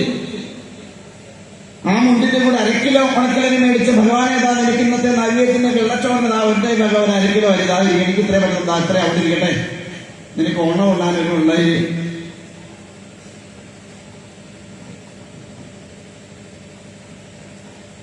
വിഷു വരുമ്പോ ഒരു വിഷു കഴിഞ്ഞിട്ടാ ഭഗവാനെ താ നിനക്ക് എന്നാലും കഴിയുന്ന ഒരു വിഷു കഴിഞ്ഞിട്ടാ ആ നടക്കലോട്ട് വെച്ചല്ലേ ആ കാണിക്കയിലോട്ട് കൊണ്ടിട്ടു. 1 രൂപയുടെ തൊഴിയാൻ നിൽക്കുന്നു. പിടിച്ചോളാൻ ഒരു വെറ്റിലേയും അടക്കി ഒരു 101 രൂപയുടെ വിഷുവിന് കൊണ്ടുവന്ന് ഭഗവാന്റെ ഭഗവാൻ അമ്മ അച്ഛാ എനിക്ക് 2 പേർക്കും ഉള്ളതായിട്ടോ വിഷുക്ക് സന്തോഷത്തോടെ സ്വീകരിക്കണമെന്ന് പറഞ്ഞ അവിടുന്ന് കൊണ്ട് വെച്ചു കൊടുത്ത് നോക്കി. ചെയ്യാറുണ്ടോ? പറ്റുമെങ്കിൽ തിരുമേനയുടെ 10 ഇങ്ങോട്ട് മേടിച്ച് 1 രൂപ അങ്ങോട്ട് കൊടുക്കും. നമ്മളങ്ങനെ ലാഭം എവിടെയുണ്ടെന്നാ നോക്കുന്നത്. ഞാൻ പറയണത് മനസ്സിലാവുന്നുണ്ടോ? പിടികിട്ടുന്നുണ്ടോ ഞാൻ പറയുന്നേ? അതുകൊണ്ട് ഭയക്കാതെ ചെല്ലണം. ഭയക്കാനുള്ളതല്ല, പരമമായ പ്രേമത്തോടെ ബഹുമാനത്തോടെ ആദരവോടെ അങ്ങോട്ടൊന്ന് ചെല്ലി നോക്കുക. ഭയം ഉള്ളിൽ നിന്ന് കളയുക. ഈശ്വരനെ ഒരിക്കലും ഭയക്കരുത് എന്ന അഭിപ്രായക്കാരനാണ്. എന്നെ സംബന്ധിച്ച് ഞാൻ പറഞ്ഞ ചീത്ത വിളിക്കുന്ന സമയത്ത് ചീത്ത വിളിക്കും. ചില പ്രത്യേക സാഹചര്യങ്ങളിൽ പൂജാമുറി കയറി നല്ല ചീത്ത വിളിച്ചാലേ കാര്യം സാധിക്കും അറിയാവുള്ളൂ. ചില എന്റെ കാര്യത്തിലല്ല, എന്റെ കാര്യത്തിൽ ഞാൻ ചീത്ത വിളിക്കുന്നത് 2 പ്രാവശ്യം ചീത്ത വിളിക്കുള്ളൂ. 2 കാര്യത്തിലേ ഉള്ളൂ ഞാൻ കയറി എന്റെ ആവശ്യം എന്ന് പറഞ്ഞ് ചീത്ത വിളിക്കുള്ളൂ. ബാക്കിയെല്ലാം മറ്റുള്ളവരുടെ കാര്യങ്ങൾക്ക് വേണ്ടിയില്ല. ആ 2 പ്രാവശ്യവും സെക്കൻഡ് നേരം കൊണ്ട് എനിക്ക് കാര്യം സാധിച്ചത് എന്ന് വെച്ചാൽ ഞാൻ ഭക്തനായിട്ടൊന്നുമല്ല. ആ സാധനം എന്താണെന്ന് എനിക്കൊരു പിടിയില്ല. ചില പറഞ്ഞേക്കണ്ട യജ്ഞശാലയിൽ അങ്ങനെ ഭക്തി വഴിഞ്ഞൊഴുകുവാനൊന്നു ഗംഗയാറ് പോലെ എന്നൊക്കെ ഇത്രയും കൊല്ലമായിട്ട് ഞാൻ കണ്ടിട്ടില്ല ഇതുവരെ. കുറെ വിളക്ക് കത്തിച്ച് നിരത്തി വെച്ച് കുറെ കർപ്പൂരം അതിന്റെ മുകളിൽ വെച്ച് കത്തിച്ചാലൊന്നും ഭക്തിയാവില്ല. അത് ഉള്ളിന്റെ ഉള്ളിൽ നിന്നുണ്ടാവേണ്ട ഒന്നാണെന്നാണ് എന്റെ വിശ്വാസം. പിന്നെ നമ്മൾ ഭക്തി കളക്കുന്നത് എത്ര കുറിയുണ്ട് എന്ന് നോക്കിയിട്ടാണ്. അവിടെ ചെല്ലുമ്പോ മഹാദേവന്റെ ഭസ്മം, ഗണപതിയുടെ കരി താഴെ, അതിന്റെ മുകളിൽ മഹാദേവന്റെ ഭസ്മം, അപ്പുറത്ത് ചെല്ലുമ്പോൾ നാഗരാജാവിന്റെ മഞ്ഞൾ അതിന്റെ മുകളിൽ, അതിനപ്പുറം ചെല്ലുമ്പോൾ വിഷ്ണു ഉണ്ടെങ്കിൽ അതിന്റെ ചന്ദനം അതിന്റെ മുകളിൽ, അപ്പുറം ദേവി ഉണ്ടെങ്കിൽ കുങ്കുമം എടുത്ത് അതിന്റെ മുകളിൽ 5 കുറി ഉണ്ടെങ്കിൽ 5 ഭക്തിയായി. ഇതൊന്നും ഭക്തിയുടെ ലക്ഷണങ്ങളല്ല. കുറി കൂടിയുള്ളതൊന്നും ഭക്തി കൂടെ തോന്നില്ല. അത് കടിഞ്ഞ് അനുഗ്രഹിച്ച് വരണം ഭഗവാൻ. ഉള്ളിന്റെ ഉള്ളിൽ നിന്ന് ആ ഭക്തി ഉണർന്നു വരണം. അതുകൊണ്ട് ഭയപ്പാടില്ലാതെ ചെല്ലുക, പ്രേമരൂപേണ ചെല്ലുക ഭഗവാനിലേക്ക്. ആ പ്രേമത്തോടുകൂടി എങ്ങനെയാണോ നമ്മൾ നമ്മുടെ അച്ഛനെയും അമ്മയെ സ്നേഹിക്കുന്നത്, അതേപോലെ ഭഗവാന്റെ അരികിലേക്കൊന്ന് ചെന്ന് നോക്കൂ. നിങ്ങൾ ഒരു വാക്കുകയും ചോദിക്കേണ്ട, കൃത്യമായിട്ട് നിങ്ങളുടെ കൈകളിൽ എത്തേണ്ട സാധനം അവിടെ എത്തിച്ച് തന്നിരിക്കും. നിങ്ങൾ മനസ്സിൽ ചിന്തിക്കുന്നതിന് മുൻപേ ആ കാര്യം നിങ്ങളെ സാധിച്ചിരിക്കും, യാതൊരു സംശയമല്ല. മനസ്സിലാവണുണ്ടോ പറയണേ? അയ്യോ തിരുവമ്മ ഇതിന്റെയൊക്കെ ഇരിപ്പാണ്. മനസ്സിലാവുന്നുണ്ടോ പറയണേ? എന്നിട്ട് എനിക്കങ്ങനെ തോന്നിയില്ല, അതുകൊണ്ട് ചോദ്യത്തെടുത്ത് ചോദിക്കുന്നേ. അപ്പൊ എന്തായാലും ദേവന്മാരുടെ എല്ലാം ശരീരത്തിൽ നിന്ന് ആവിർഭവിച്ച ആ ചൈതന്യം ഒരു കൂടി അവിടെ ഒരു സ്ത്രീരൂപം ഉണ്ടായി. ലോകം കണ്ടതിൽ വെച്ച് ഏറ്റവും സൗന്ദര്യമുള്ള ഒരു സ്ത്രീരൂപം. കുഞ്ഞുങ്ങളെ കാണാൻ നന്നാവണമെങ്കിൽ, സൗന്ദര്യമുള്ളതാവണമെങ്കിൽ സൃഷ്ടി നടത്തുമ്പോൾ അച്ഛന്റെയും അമ്മയുടെയും മനസ്സ് സൗന്ദര്യമുള്ളതായിരുന്നു. മനസ്സിലായില്ല? ഒരു കുഞ്ഞിന്റെ സ്വഭാവവും സൗന്ദര്യവും വർദ്ധിക്കണമെങ്കിൽ സൃഷ്ടി നടത്തുമ്പോൾ അമ്മയുടെയും അച്ഛന്റെയും മനസ്സ് സൗന്ദര്യമുള്ളതായിരിക്കും. അച്ഛനും അമ്മയും വെളുത്തിരുന്നുകൊണ്ട് കൊച്ചിന് വെളുപ്പുണ്ടാവണം നിർബന്ധമൊന്നും എന്താ കാരണം? അവരുടെ രണ്ടിന്റെയും മനസ്സിൽ കറുപ്പുണ്ടായിരുന്നതുകൊണ്ടാണ്. അച്ഛനും അമ്മയും നല്ല കടും കറുപ്പായിരിക്കും, പക്ഷെ കൊച്ചു നല്ല വെളുത്തതായിരിക്കും. എങ്ങനെ കിട്ടി? അവരുടെ മനസ്സിൽ ആ വെളുപ്പുണ്ടായിരുന്നത് കൊണ്ടാണ്. അതുകൊണ്ടാണ് സൃഷ്ടി നടത്തുമ്പോൾ ശുദ്ധരായതായിട്ട് വേണം സൃഷ്ടി നടത്താൻ, അല്ലെ സൃഷ്ടി വികലമായി പോകും. മനഃശുദ്ധിയോടുകൂടി വേണം സൃഷ്ടി നടത്താൻ, അല്ലെങ്കിൽ സൃഷ്ടി വികലമായി പോകും. നമ്മുടെയൊക്കെ എന്താ ബില്ലാതിനും വീരപ്പിനും ഒക്കെ ആയേ? നമ്മൾ സൃഷ്ടി നടത്താൻ നേരം നമ്മുടെ മനസ്സൊക്കെ അതായിരുന്നു. അതുകൊണ്ടാണ് ഇങ്ങോട്ട് വാടാന്ന് പറയുമ്പോൾ അങ്ങോട്ട് പോകുന്നതിന്റെ കാരണം അതുകൊണ്ടാണ്. ഒന്നായ നിന്നയിഹ, മൂന്നാലായിട്ട് കണ്ടെന്നിഹ എന്നും പറഞ്ഞ് വന്ന് സൃഷ്ടി നടത്താൽ അവനൊന്ന് നേരം ചോവേ നടുവെന്ന് പറഞ്ഞിരിക്കാറാകുമ്പോ അച്ഛനോട് പറയാൻ ലക്കച്ച ഒന്ന് എനിക്കൂടെ. അച്ഛൻ 1 തുടങ്ങി, മോൻ 3 തുടങ്ങും. ആദ്യം ഒരു സംശയം വേണ്ട.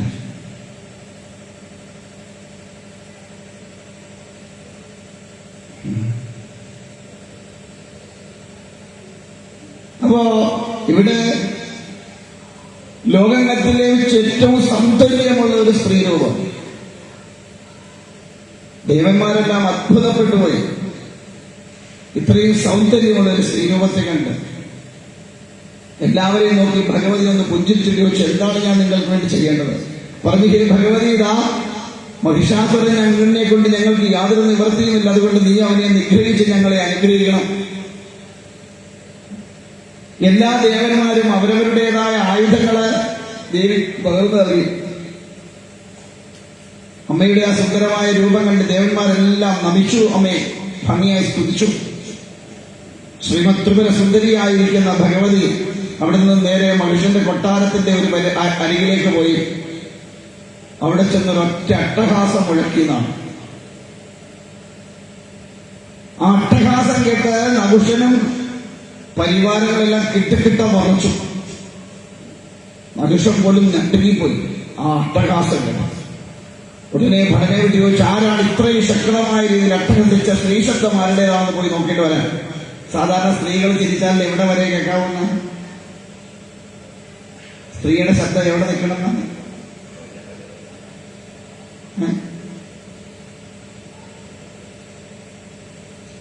സ്ത്രീയുടെ ശബ്ദം എവിടെ നിൽക്കണം എന്നാ പണ്ടുള്ളവർ പറയാ? ആ 4 ചുവരുകൾക്കകത്ത് നിൽക്കണം എന്നാ, അല്ലേ? ആണോ? ആടിന്റെ മുന്നിലാണോ? ഇപ്പോഴോ 4 ചുവരും കഴിഞ്ഞു, 4 വീടും കഴിഞ്ഞു, 4 വാർഡും കഴിഞ്ഞു, 4 പഞ്ചായത്തും കഴിഞ്ഞു, 4 മുനിസിപ്പാലിറ്റി കഴിഞ്ഞു, 4 കോർപ്പറേഷൻ കഴിഞ്ഞു, 4 സ്റ്റേറ്റും കഴിഞ്ഞു, 4 രാജ്യവും കഴിഞ്ഞു. സ്ത്രീ നടന്നാൽ എങ്ങനെ നടക്കണമെന്ന? എന്തോ നടക്കുന്നവർ നടക്കണമെന്ന?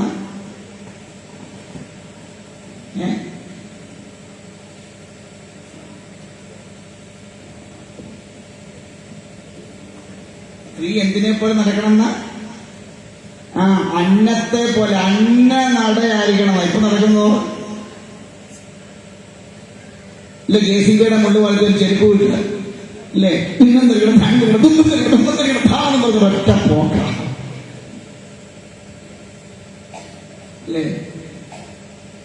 ഇപ്പൊ സ്ത്രീ നടന്നാ ഭൂമി കുലുങ്ങും. പണ്ട് സ്ത്രീ നടന്നാല് ഭൂമി അറിയത്തു പോലും ഇല്ലായിരുന്നു.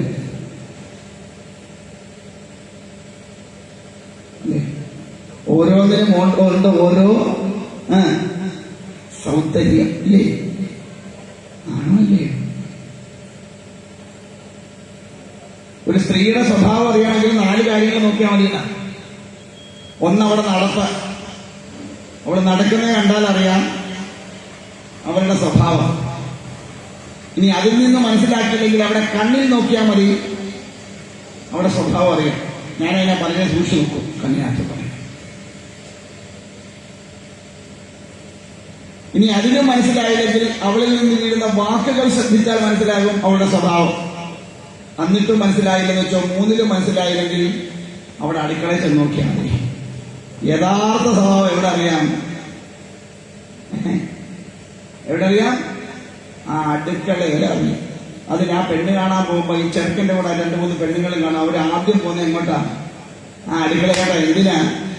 കുടുംബക്കാരുടെ മഹിമയെ അറിയാൻ, പെണ്ണിന്റെ സ്വഭാവം അറിയാം. അതിനാ. അത് കണ്ടേ ചാർന്ന് പറഞ്ഞ ഏട്ടാ മക്കളെ നമുക്കിത് ശരിയാവൂല. എന്താ കാരണം? സ്വഭാവം അവിടെ നിന്ന് മനസ്സിലാക്കുന്നുണ്ടാ. പിടികിട്ടിയോ? അതുകൊണ്ട് സ്ത്രീ അട്ടഹസിക്കാൻ പാടില്ല. ഒന്ന് അട്ടഹസിച്ചതാ പാഞ്ചാലി എന്ന് അട്ടഹസിച്ചതാ കുരുക്ഷേത്ര യുദ്ധത്തിന്റെ തുടക്കം, അല്ലേ? പക്ഷെ അന്ന് കിട്ടണം കൂടെ ഉണ്ടായിരുന്നു. ഇപ്പൊ നമ്മുടെ കൂടെ വല്ല കിട്ടണന്മാരും ഉണ്ടോ കൂടെ? ഒരു കിട്ടണനും കൂടെ ഇല്ല. അതുകൊണ്ട് നമ്മൾ അട്ടഹസിച്ചാൽ ഒരുമാതിരി വിവരം അറിയും. രക്ഷപ്പെട്ടു നാരായണ. അട്ടഹാസം കേട്ടിട്ട് മനുഷ്യൻ പറഞ്ഞു പോയി നോക്കിയിട്ട് വരെ ആരാ ഇത്ര വലിയ അട്ടഹസിക്കുന്നത്? അതും നമ്മുടെ കൊട്ടാരത്തിന്റെ പരിസരത്ത് വന്നിരുന്ന് അട്ടഹസിക്കാൻ പറ്റുന്നതായ സ്ത്രീ ആരാണെന്ന് ചോദിച്ചു. ഉടനെ ഒരാള് പോയി നോക്കിയപ്പം കണ്ണു മഞ്ചലിക്കുന്ന സൗന്ദര്യം. ഓടി വന്നിട്ട് പറഞ്ഞു, മഹാരാജൻ, ഇതുപോലൊരു സുന്ദരിയെ ഞാൻ ഇന്നു വരെ കണ്ടിട്ടില്ല. ഇന്ദ്രാണി പോലും ഇവളുടെ ഒപ്പം നിൽക്കില്ല. അത്രയ്ക്ക് സുന്ദരിയാണ്. ഈ ത്രൈലോക്യങ്ങൾ മുഴുവൻ അടക്കി വാഴുന്ന അങ്ങേക്ക് അവളൊന്ന് ഭാര്യയായിട്ട് വരാമെങ്കിൽ ഇത്രയും വലിയൊരു സൗഭാഗ്യം ജീവിതത്തിൽ വേറെ കിട്ടാനില്ല. അതുകൊണ്ട് അങ്ങ് പറ്റുന്നെങ്കിൽ അവളെ ഭാര്യയാക്കണം എന്നാണ്. എല്ലാ രത്നങ്ങളുമുള്ള അങ്ങേക്ക് ഈ ഒരു രത്നം നഷ്ടപ്പെട്ടാൽ അത് വലിയ നഷ്ടമായി തീരുന്ന. ചിലത് അങ്ങനെയാണ്, അല്ലേ? ജീവിതത്തിൽ ചിലത് നഷ്ടപ്പെടുമ്പോൾ ആ ജീവിതത്തിന് തന്നെ മുന്നോട്ട് വരുന്ന കാലത്തിൽ നമുക്ക് ചിന്തിക്കുമ്പോൾ വലിയൊരു നഷ്ടമായിട്ട് തോന്നും, ഇല്ലേ? അദ്ദേഹത്തെ ആദ്യമായിട്ട് കാണുവാണോ? അതോ എന്തെല്ലാം കാര്യമുണ്ടെന്ന് നോക്കുവാണ്. പാത്രത്തിലൂടെ നോക്കുന്ന നോട്ടം കണ്ടോ? നാരായണ തന്നെ എന്തോരം നോട്ടമാണ് നടന്നത്.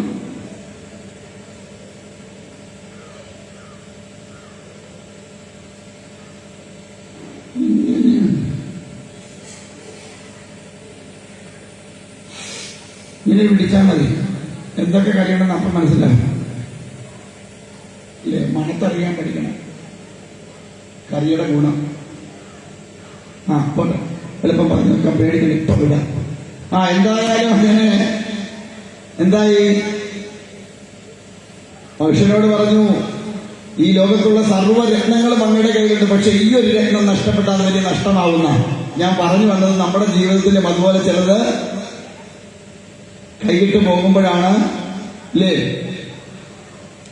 അല്ലേ? നമുക്ക് തോന്നിയിട്ടില്ലേ ചില നഷ്ടങ്ങൾ വലിയ നഷ്ടമായി പോയി എന്ന്? ഉണ്ടോ?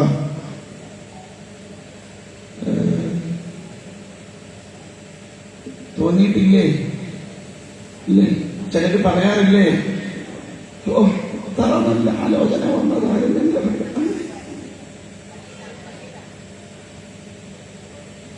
അവസാനം ചെന്ന് പെട്ടതെന്റെ നാരായണ ഈ മണിക്കന്റെ മണ്ടക്കാണല്ലോ. അല്ലേ? പറയാറില്ലേ? അപ്പൊ നഷ്ടപ്പെട്ടതൊക്കെ വലിയ നഷ്ടങ്ങളാണ് നമ്മുടെ ജീവിതം. നമ്മൾ ആഗ്രഹിച്ചത് വല്ലതും ആണോ കിട്ടിയേ? ആണോ? എന്റെ സ്വാമി ഒന്നും പറയണ്ട, മനസ്സിൽ കണ്ടതൊക്കെ പോയി. പിന്നെ എന്തോ ചെയ്യാനാ? പെട്ടുപോയില്ലയോ സ്വാമി, ഇനിയിപ്പോ എന്തോ ചെയ്യും? അതുകൊണ്ടല്ല പോവാം. അല്ലേ? ചെല്ലുമെന്ന് പറയും. എന്റെ അടുത്ത് സങ്കടം പറയാൻ വരുമ്പോ ചെല്ലുമെന്ന് പറയും, എന്റെ സ്വാമി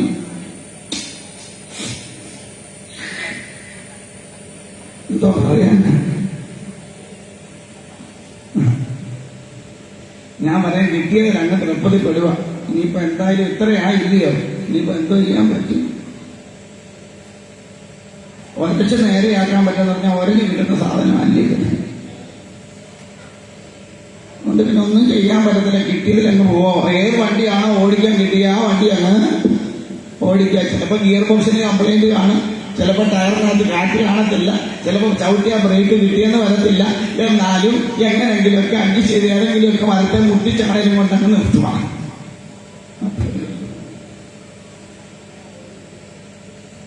പഴയ അംബാസഡറാണ് വലിയ കുഴപ്പമില്ലായിരുന്നു. പക്ഷെ ഇപ്പോഴത്തെ ബെൻസ് ഒക്കെ പ്രശ്നമാണ്. കാരണം ബോഡിക്ക് അത്ര കട്ടിയില്ല. മനസ്സിലായോ നാരായണ? അപ്പൊ എന്തായാലും അങ്ങനെ ഭഗവതിയുടെ ഈ രൂപത്തെ കുറിച്ചൊക്കെ വർണ്ണിച്ചപ്പോ മനുഷ്യനും തോന്നി അവളെ ഒന്ന് കിട്ടിയാൽ കൊള്ളാമെന്ന്. തന്റെ ഓരോരോ ദൂതന്മാരെ പറഞ്ഞു വിട്ടപ്പോഴൊക്കെ ഭഗവതി പറഞ്ഞു, ഇതിലും വലിയ സാധനത്തിനെ കളഞ്ഞേച്ചാണ് ഞാൻ ഇങ്ങോട്ട് വന്നത്. പിന്നാണോ ഇവനെ കൊണ്ടൊരു കാര്യം ചെയ്യും, വേഗം ഇവിടുന്ന് വണ്ടി വിട്ടോളാൻ പറ. ദേവന്മാരുടെ ഈ രാജ്യങ്ങളൊക്കെ ദേവലോകങ്ങളെല്ലാം പിടിച്ചടക്കി വെച്ചിട്ട് നിനക്ക് അവകാശപ്പെട്ടല്ല, നിന്റെ വാസസ്ഥാനം പാതാളമാണ്. കൊണ്ട് വേഗം ഇവിടുന്ന് നീ നിന്റെ പാർട്ടിക്കാരോടെ വിട്ടോണം, അല്ലെങ്കിൽ നിന്റെ ജീവൻ തന്നെ അപകടത്തിലാകുന്ന അവനോട് എന്ന് പറഞ്ഞേക്കാൻ പറഞ്ഞു. അപ്പോ ഒരാൾ ഇതിന് പറഞ്ഞു, മഹാരാജ എന്താ ഇങ്ങനെയൊക്കെയാ പറഞ്ഞിരിക്കണം. അപ്പൊ വേറൊരു കൂട്ടം പറഞ്ഞു, അതേ അവനെ പറഞ്ഞ് കാര്യം പറഞ്ഞ് മനസ്സിലാക്കാൻ അറിയാൻ വയ്യാത്തുള്ളത്. ഈ സ്ത്രീകളോട് സംസാരിക്കുന്നതിനൊരു രീതിയൊക്കെ ഉണ്ട്. ആ രീതി സംസാരിച്ചാൽ ഏത് പെണ്ണും പുരുഷന്റെ വഴിക്കാവുന്നു. എനിക്കറിഞ്ഞുകൂടെ എങ്ങനെയാന്ന് കേട്ടോ. നീ എന്നെ നോക്കണ്ട, എനിക്കെങ്ങനെ പറഞ്ഞ് വശത്താക്കാൻ അറിയത്തുമില്ല. ചിലരങ്ങനെ ഉണ്ടത്രേ. ഏതൊക്കെയോ രീതിയിൽ പറഞ്ഞാല് വഴിക്ക് വരും എന്നാ പറയുന്നത്. ഇന്നാള് ഞാൻ അതൊന്ന് കണ്ടു, ഫേസ്ബുക്കില് വാർത്ത കണ്ടായിരുന്നു. 33കാരി മുഖപുസ്തകത്തെ കൂടെ പരിചയപ്പെട്ട് ചാറ്റ് ചെയ്ത് ഭർത്താവിനെ മക്കളെയും ഉപേക്ഷിച്ചിട്ട് കാമുകന്റെ കൂടെ പോകാൻ വേണ്ടി തൃശ്ശൂരി എന്നൊത്തിരി ഭർത്താവ് ജോലിക്ക് പോയ നേരം നോക്കി. അവിടെ ചെന്നപ്പോ ഫേസ്ബുക്കിലെ പടം കണ്ടപ്പോ ഷാരൂഖ് ഖാൻ ആയിരുന്നു. അവിടെ ചെന്ന് കണ്ടപ്പോ പല്ലുമിരിക്കണം. 93 വയസ്സുള്ള പാർട്ടിക്കാരൻ ഇത്രയും ദിവസം മുത്തയെ കരളെ ചങ്കെ പൊന്നെ എന്ന് പറഞ്ഞയച്ചുകൊണ്ടിരുന്നു. അവസാനം അവൾ കൊണ്ടുപോയ സാധനം എല്ലാം എടുത്തോണ്ട് തിരിച്ച് ഈ കിട്ടിയ സാധനം തന്നെ പെട്ടെന്ന് പറഞ്ഞ് ഇവിടെ കൂടി അത്ര തിരിച്ചു. ചിലർക്ക് അങ്ങനെ പറ്റും. ഇപ്പൊ 2-3 മക്കളായി കഴിയുമ്പോഴേ കെട്ടിയോ പോരാൻ തോന്നുന്നേ. ഞങ്ങളുടെ അവിടെ ഇപ്പൊ 1-2 സംഭവങ്ങൾ നടന്നു. പലിശ കൊടുക്കാൻ വന്നത് ഒരാള് മൂന്നാമത്തെ ഗഡുവിന് ഈ ഗഡുവും കൂടെ അങ്ങ് കൊണ്ടുപോയി.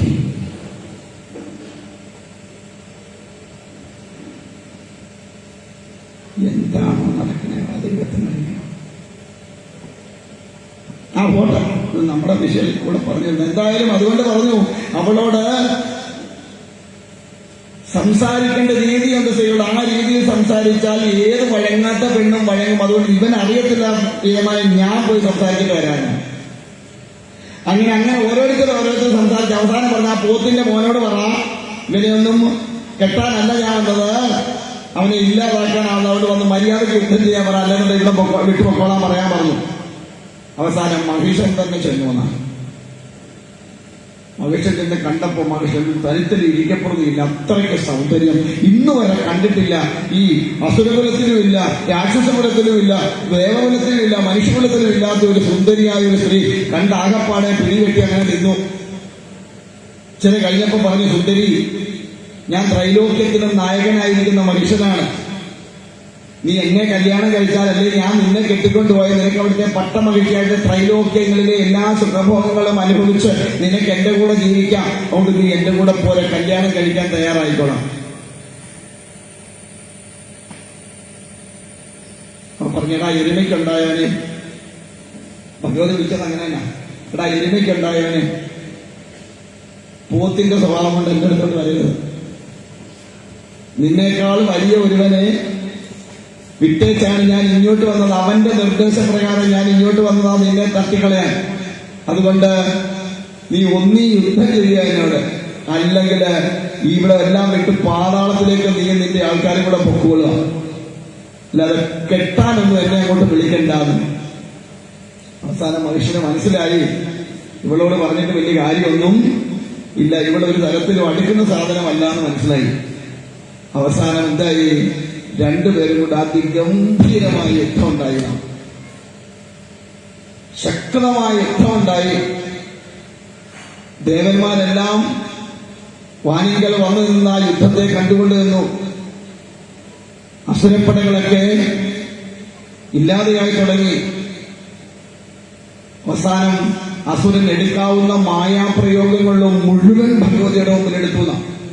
ഓരോ മൃഗങ്ങളുടെ രൂപം ധരിച്ചുകൊണ്ട് ഭഗവതി ആക്രമിക്കാൻ വരും. കാരണം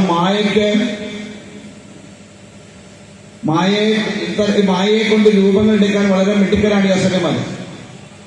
പക്ഷേ മായയ്ക്ക് മുഴുവൻ അധീനയായി നിൽക്കുന്ന ഭഗവതിയുടെ മുമ്പിൽ ഈ മായയൊന്നും വിജയിച്ചില്ല. അമ്മ തന്നെ മായയാണ്, അമ്മയിൽ നിന്നാണ് മായാപ്രപഞ്ചം ഉണ്ടായിരിക്കുന്നത്.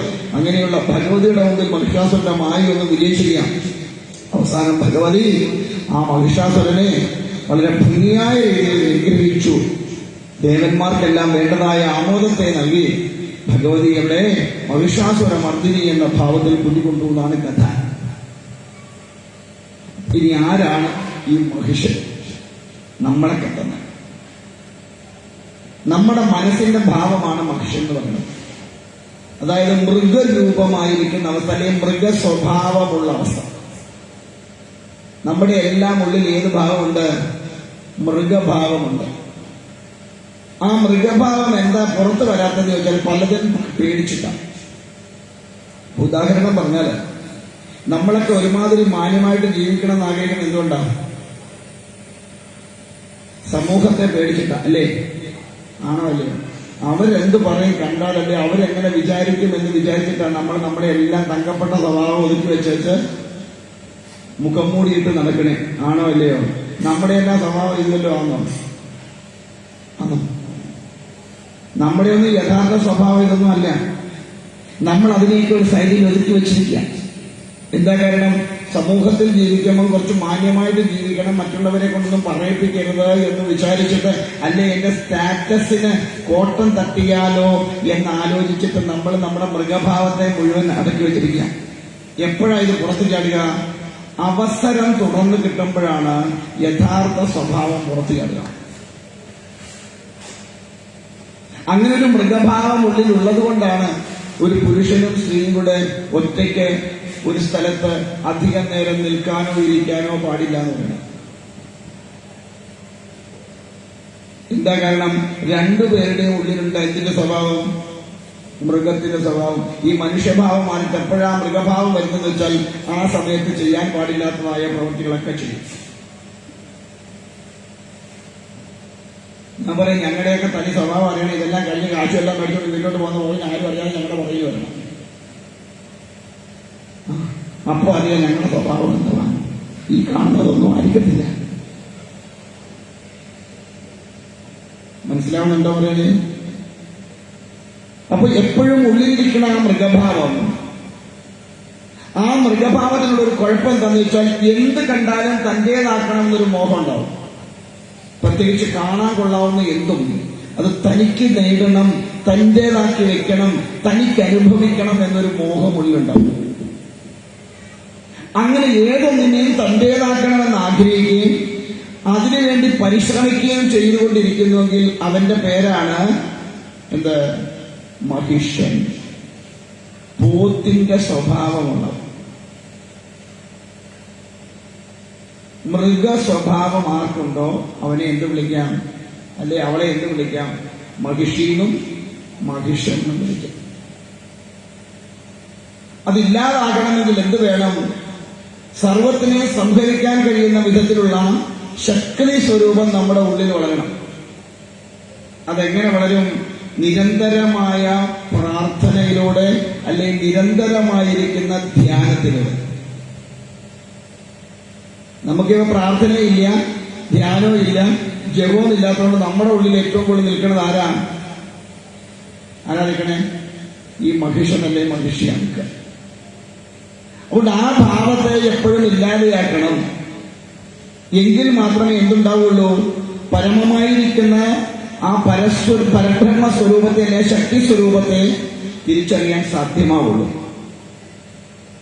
അതുകൊണ്ട് പ്രാപഞ്ചികമായിരിക്കുന്ന വിഷയങ്ങളോടുള്ള ആസക്തിയെ ഇല്ലാതെയാക്കി വേണം ഒരു മനുഷ്യൻ ജീവിക്കാൻ. അങ്ങനെ ജീവിച്ചെങ്കിൽ മാത്രമേ എവിടേക്ക് എത്താൻ പറ്റൂ? ആ ശക്തി സ്വരൂപത്തിലേക്ക് ചെന്നുചേരാനായിട്ട് സാധ്യമാവും. അല്ലെങ്കിൽ എവിടെ നിന്ന് വന്നോ അവിടേക്ക് എത്തിച്ചേരാനായിട്ട് സാധ്യമാവും. എന്താ ഇവിടെ ഭഗവതി അവതരിക്കാൻ കാരണം? എന്താ? ദേവന്മാരുടെ അതിശക്തമായ പ്രാർത്ഥനയുടെ ഫലമാണ്. അപ്പൊ അതുപോലെ നമ്മളും നിരന്തരമായ രീതിയിൽ ഭഗവതിയെ പ്രാർത്ഥിച്ചാൽ നമ്മുടെ ഉള്ളിലുള്ള ഈ മൃഗഭാവം, അല്ലെങ്കിൽ ഈ ബോധമില്ലാത്ത അവസ്ഥ, മൃഗഭാവം പറഞ്ഞാൽ യാഥാർത്ഥ്യ ബോധമില്ലാത്ത അവസ്ഥ, ആ അവസ്ഥ മാറിക്കൊണ്ട് സുബോധമുണ്ടാവുന്നത് എപ്പോഴുള്ളൂ? നിരന്തരമായ ശക്തമായ പ്രാർത്ഥനയുടെയും ധ്യാനത്തിന്റെയും ഫലം കൊണ്ട് മാത്രം. അപ്പോൾ പ്രാപഞ്ചികമായ വിഷയങ്ങളൊക്കെ തന്നിലേക്ക് സ്വീകരിക്കണം, അല്ലെ തനിക്ക് നേടിയെടുക്കണം, അല്ലെ തന്റേതാക്കണം. മറ്റുള്ളവരുടേതാണോ അല്ലയോ എന്നൊന്നും നമുക്ക് നോട്ടമില്ല. എന്ത് കണ്ടാലും എന്റേതാവണം, എന്റേതാക്കണം എന്നുള്ളിൽ തോന്നുന്നുവെങ്കിൽ അതിനർത്ഥം നമ്മുടെ ഉള്ളിൽ ഏറെ സ്വഭാവമുണ്ട്. മനുഷ്യന്റെ സ്വഭാവമുണ്ട്, അല്ലെങ്കിൽ പോത്തിന്റെ സ്വഭാവം ഉണ്ട്. അപ്പൊ ഇന്നുച്ചയ്ക്ക് ഊണും കഴിഞ്ഞ് വീട്ടിൽ ചെന്നിരിക്കുമ്പോൾ പതുക്കെ ഒന്ന് ചിന്തിക്കുക, എന്റെ സ്വഭാവം എന്തിന്റെയാണ്? പോത്തിന്റെയാണോ, ദേവന്റെയാണോ, മനുഷ്യന്റെയാണോ? ആരുടെ സ്വഭാവമാണ് എന്റെ ഉള്ളിലുള്ളതെന്ന് ചിന്തിക്കാം. പോത്തിന്റെ സ്വഭാവമാണെന്ന് തോന്നുമെങ്കിൽ എന്തോ ഇതോണം? ഉറങ്ങാതെ കുത്തിന്ന് ആരെയും വിളിക്കാം? അമ്മേ നാരായണ ജപിച്ചോളൂ. മനസ്സിലായില്ലേ? അപ്പൊ ആരുള്ളിൽ അവതരിക്കും? ഭഗവതി ഉള്ളിൽ അവതരിക്കും. ഭഗവതി ഉള്ളിൽ അവതരിച്ചു കഴിയുമ്പോൾ എന്ത് ചെയ്യും? ഈ പോത്തിന്റെ സ്വഭാവത്തെ എടുത്ത് തീർക്കും. മനസ്സിലായോ? എന്നാ പിന്നെ അങ്ങനെ നിൽക്കട്ടെ. ബാക്കി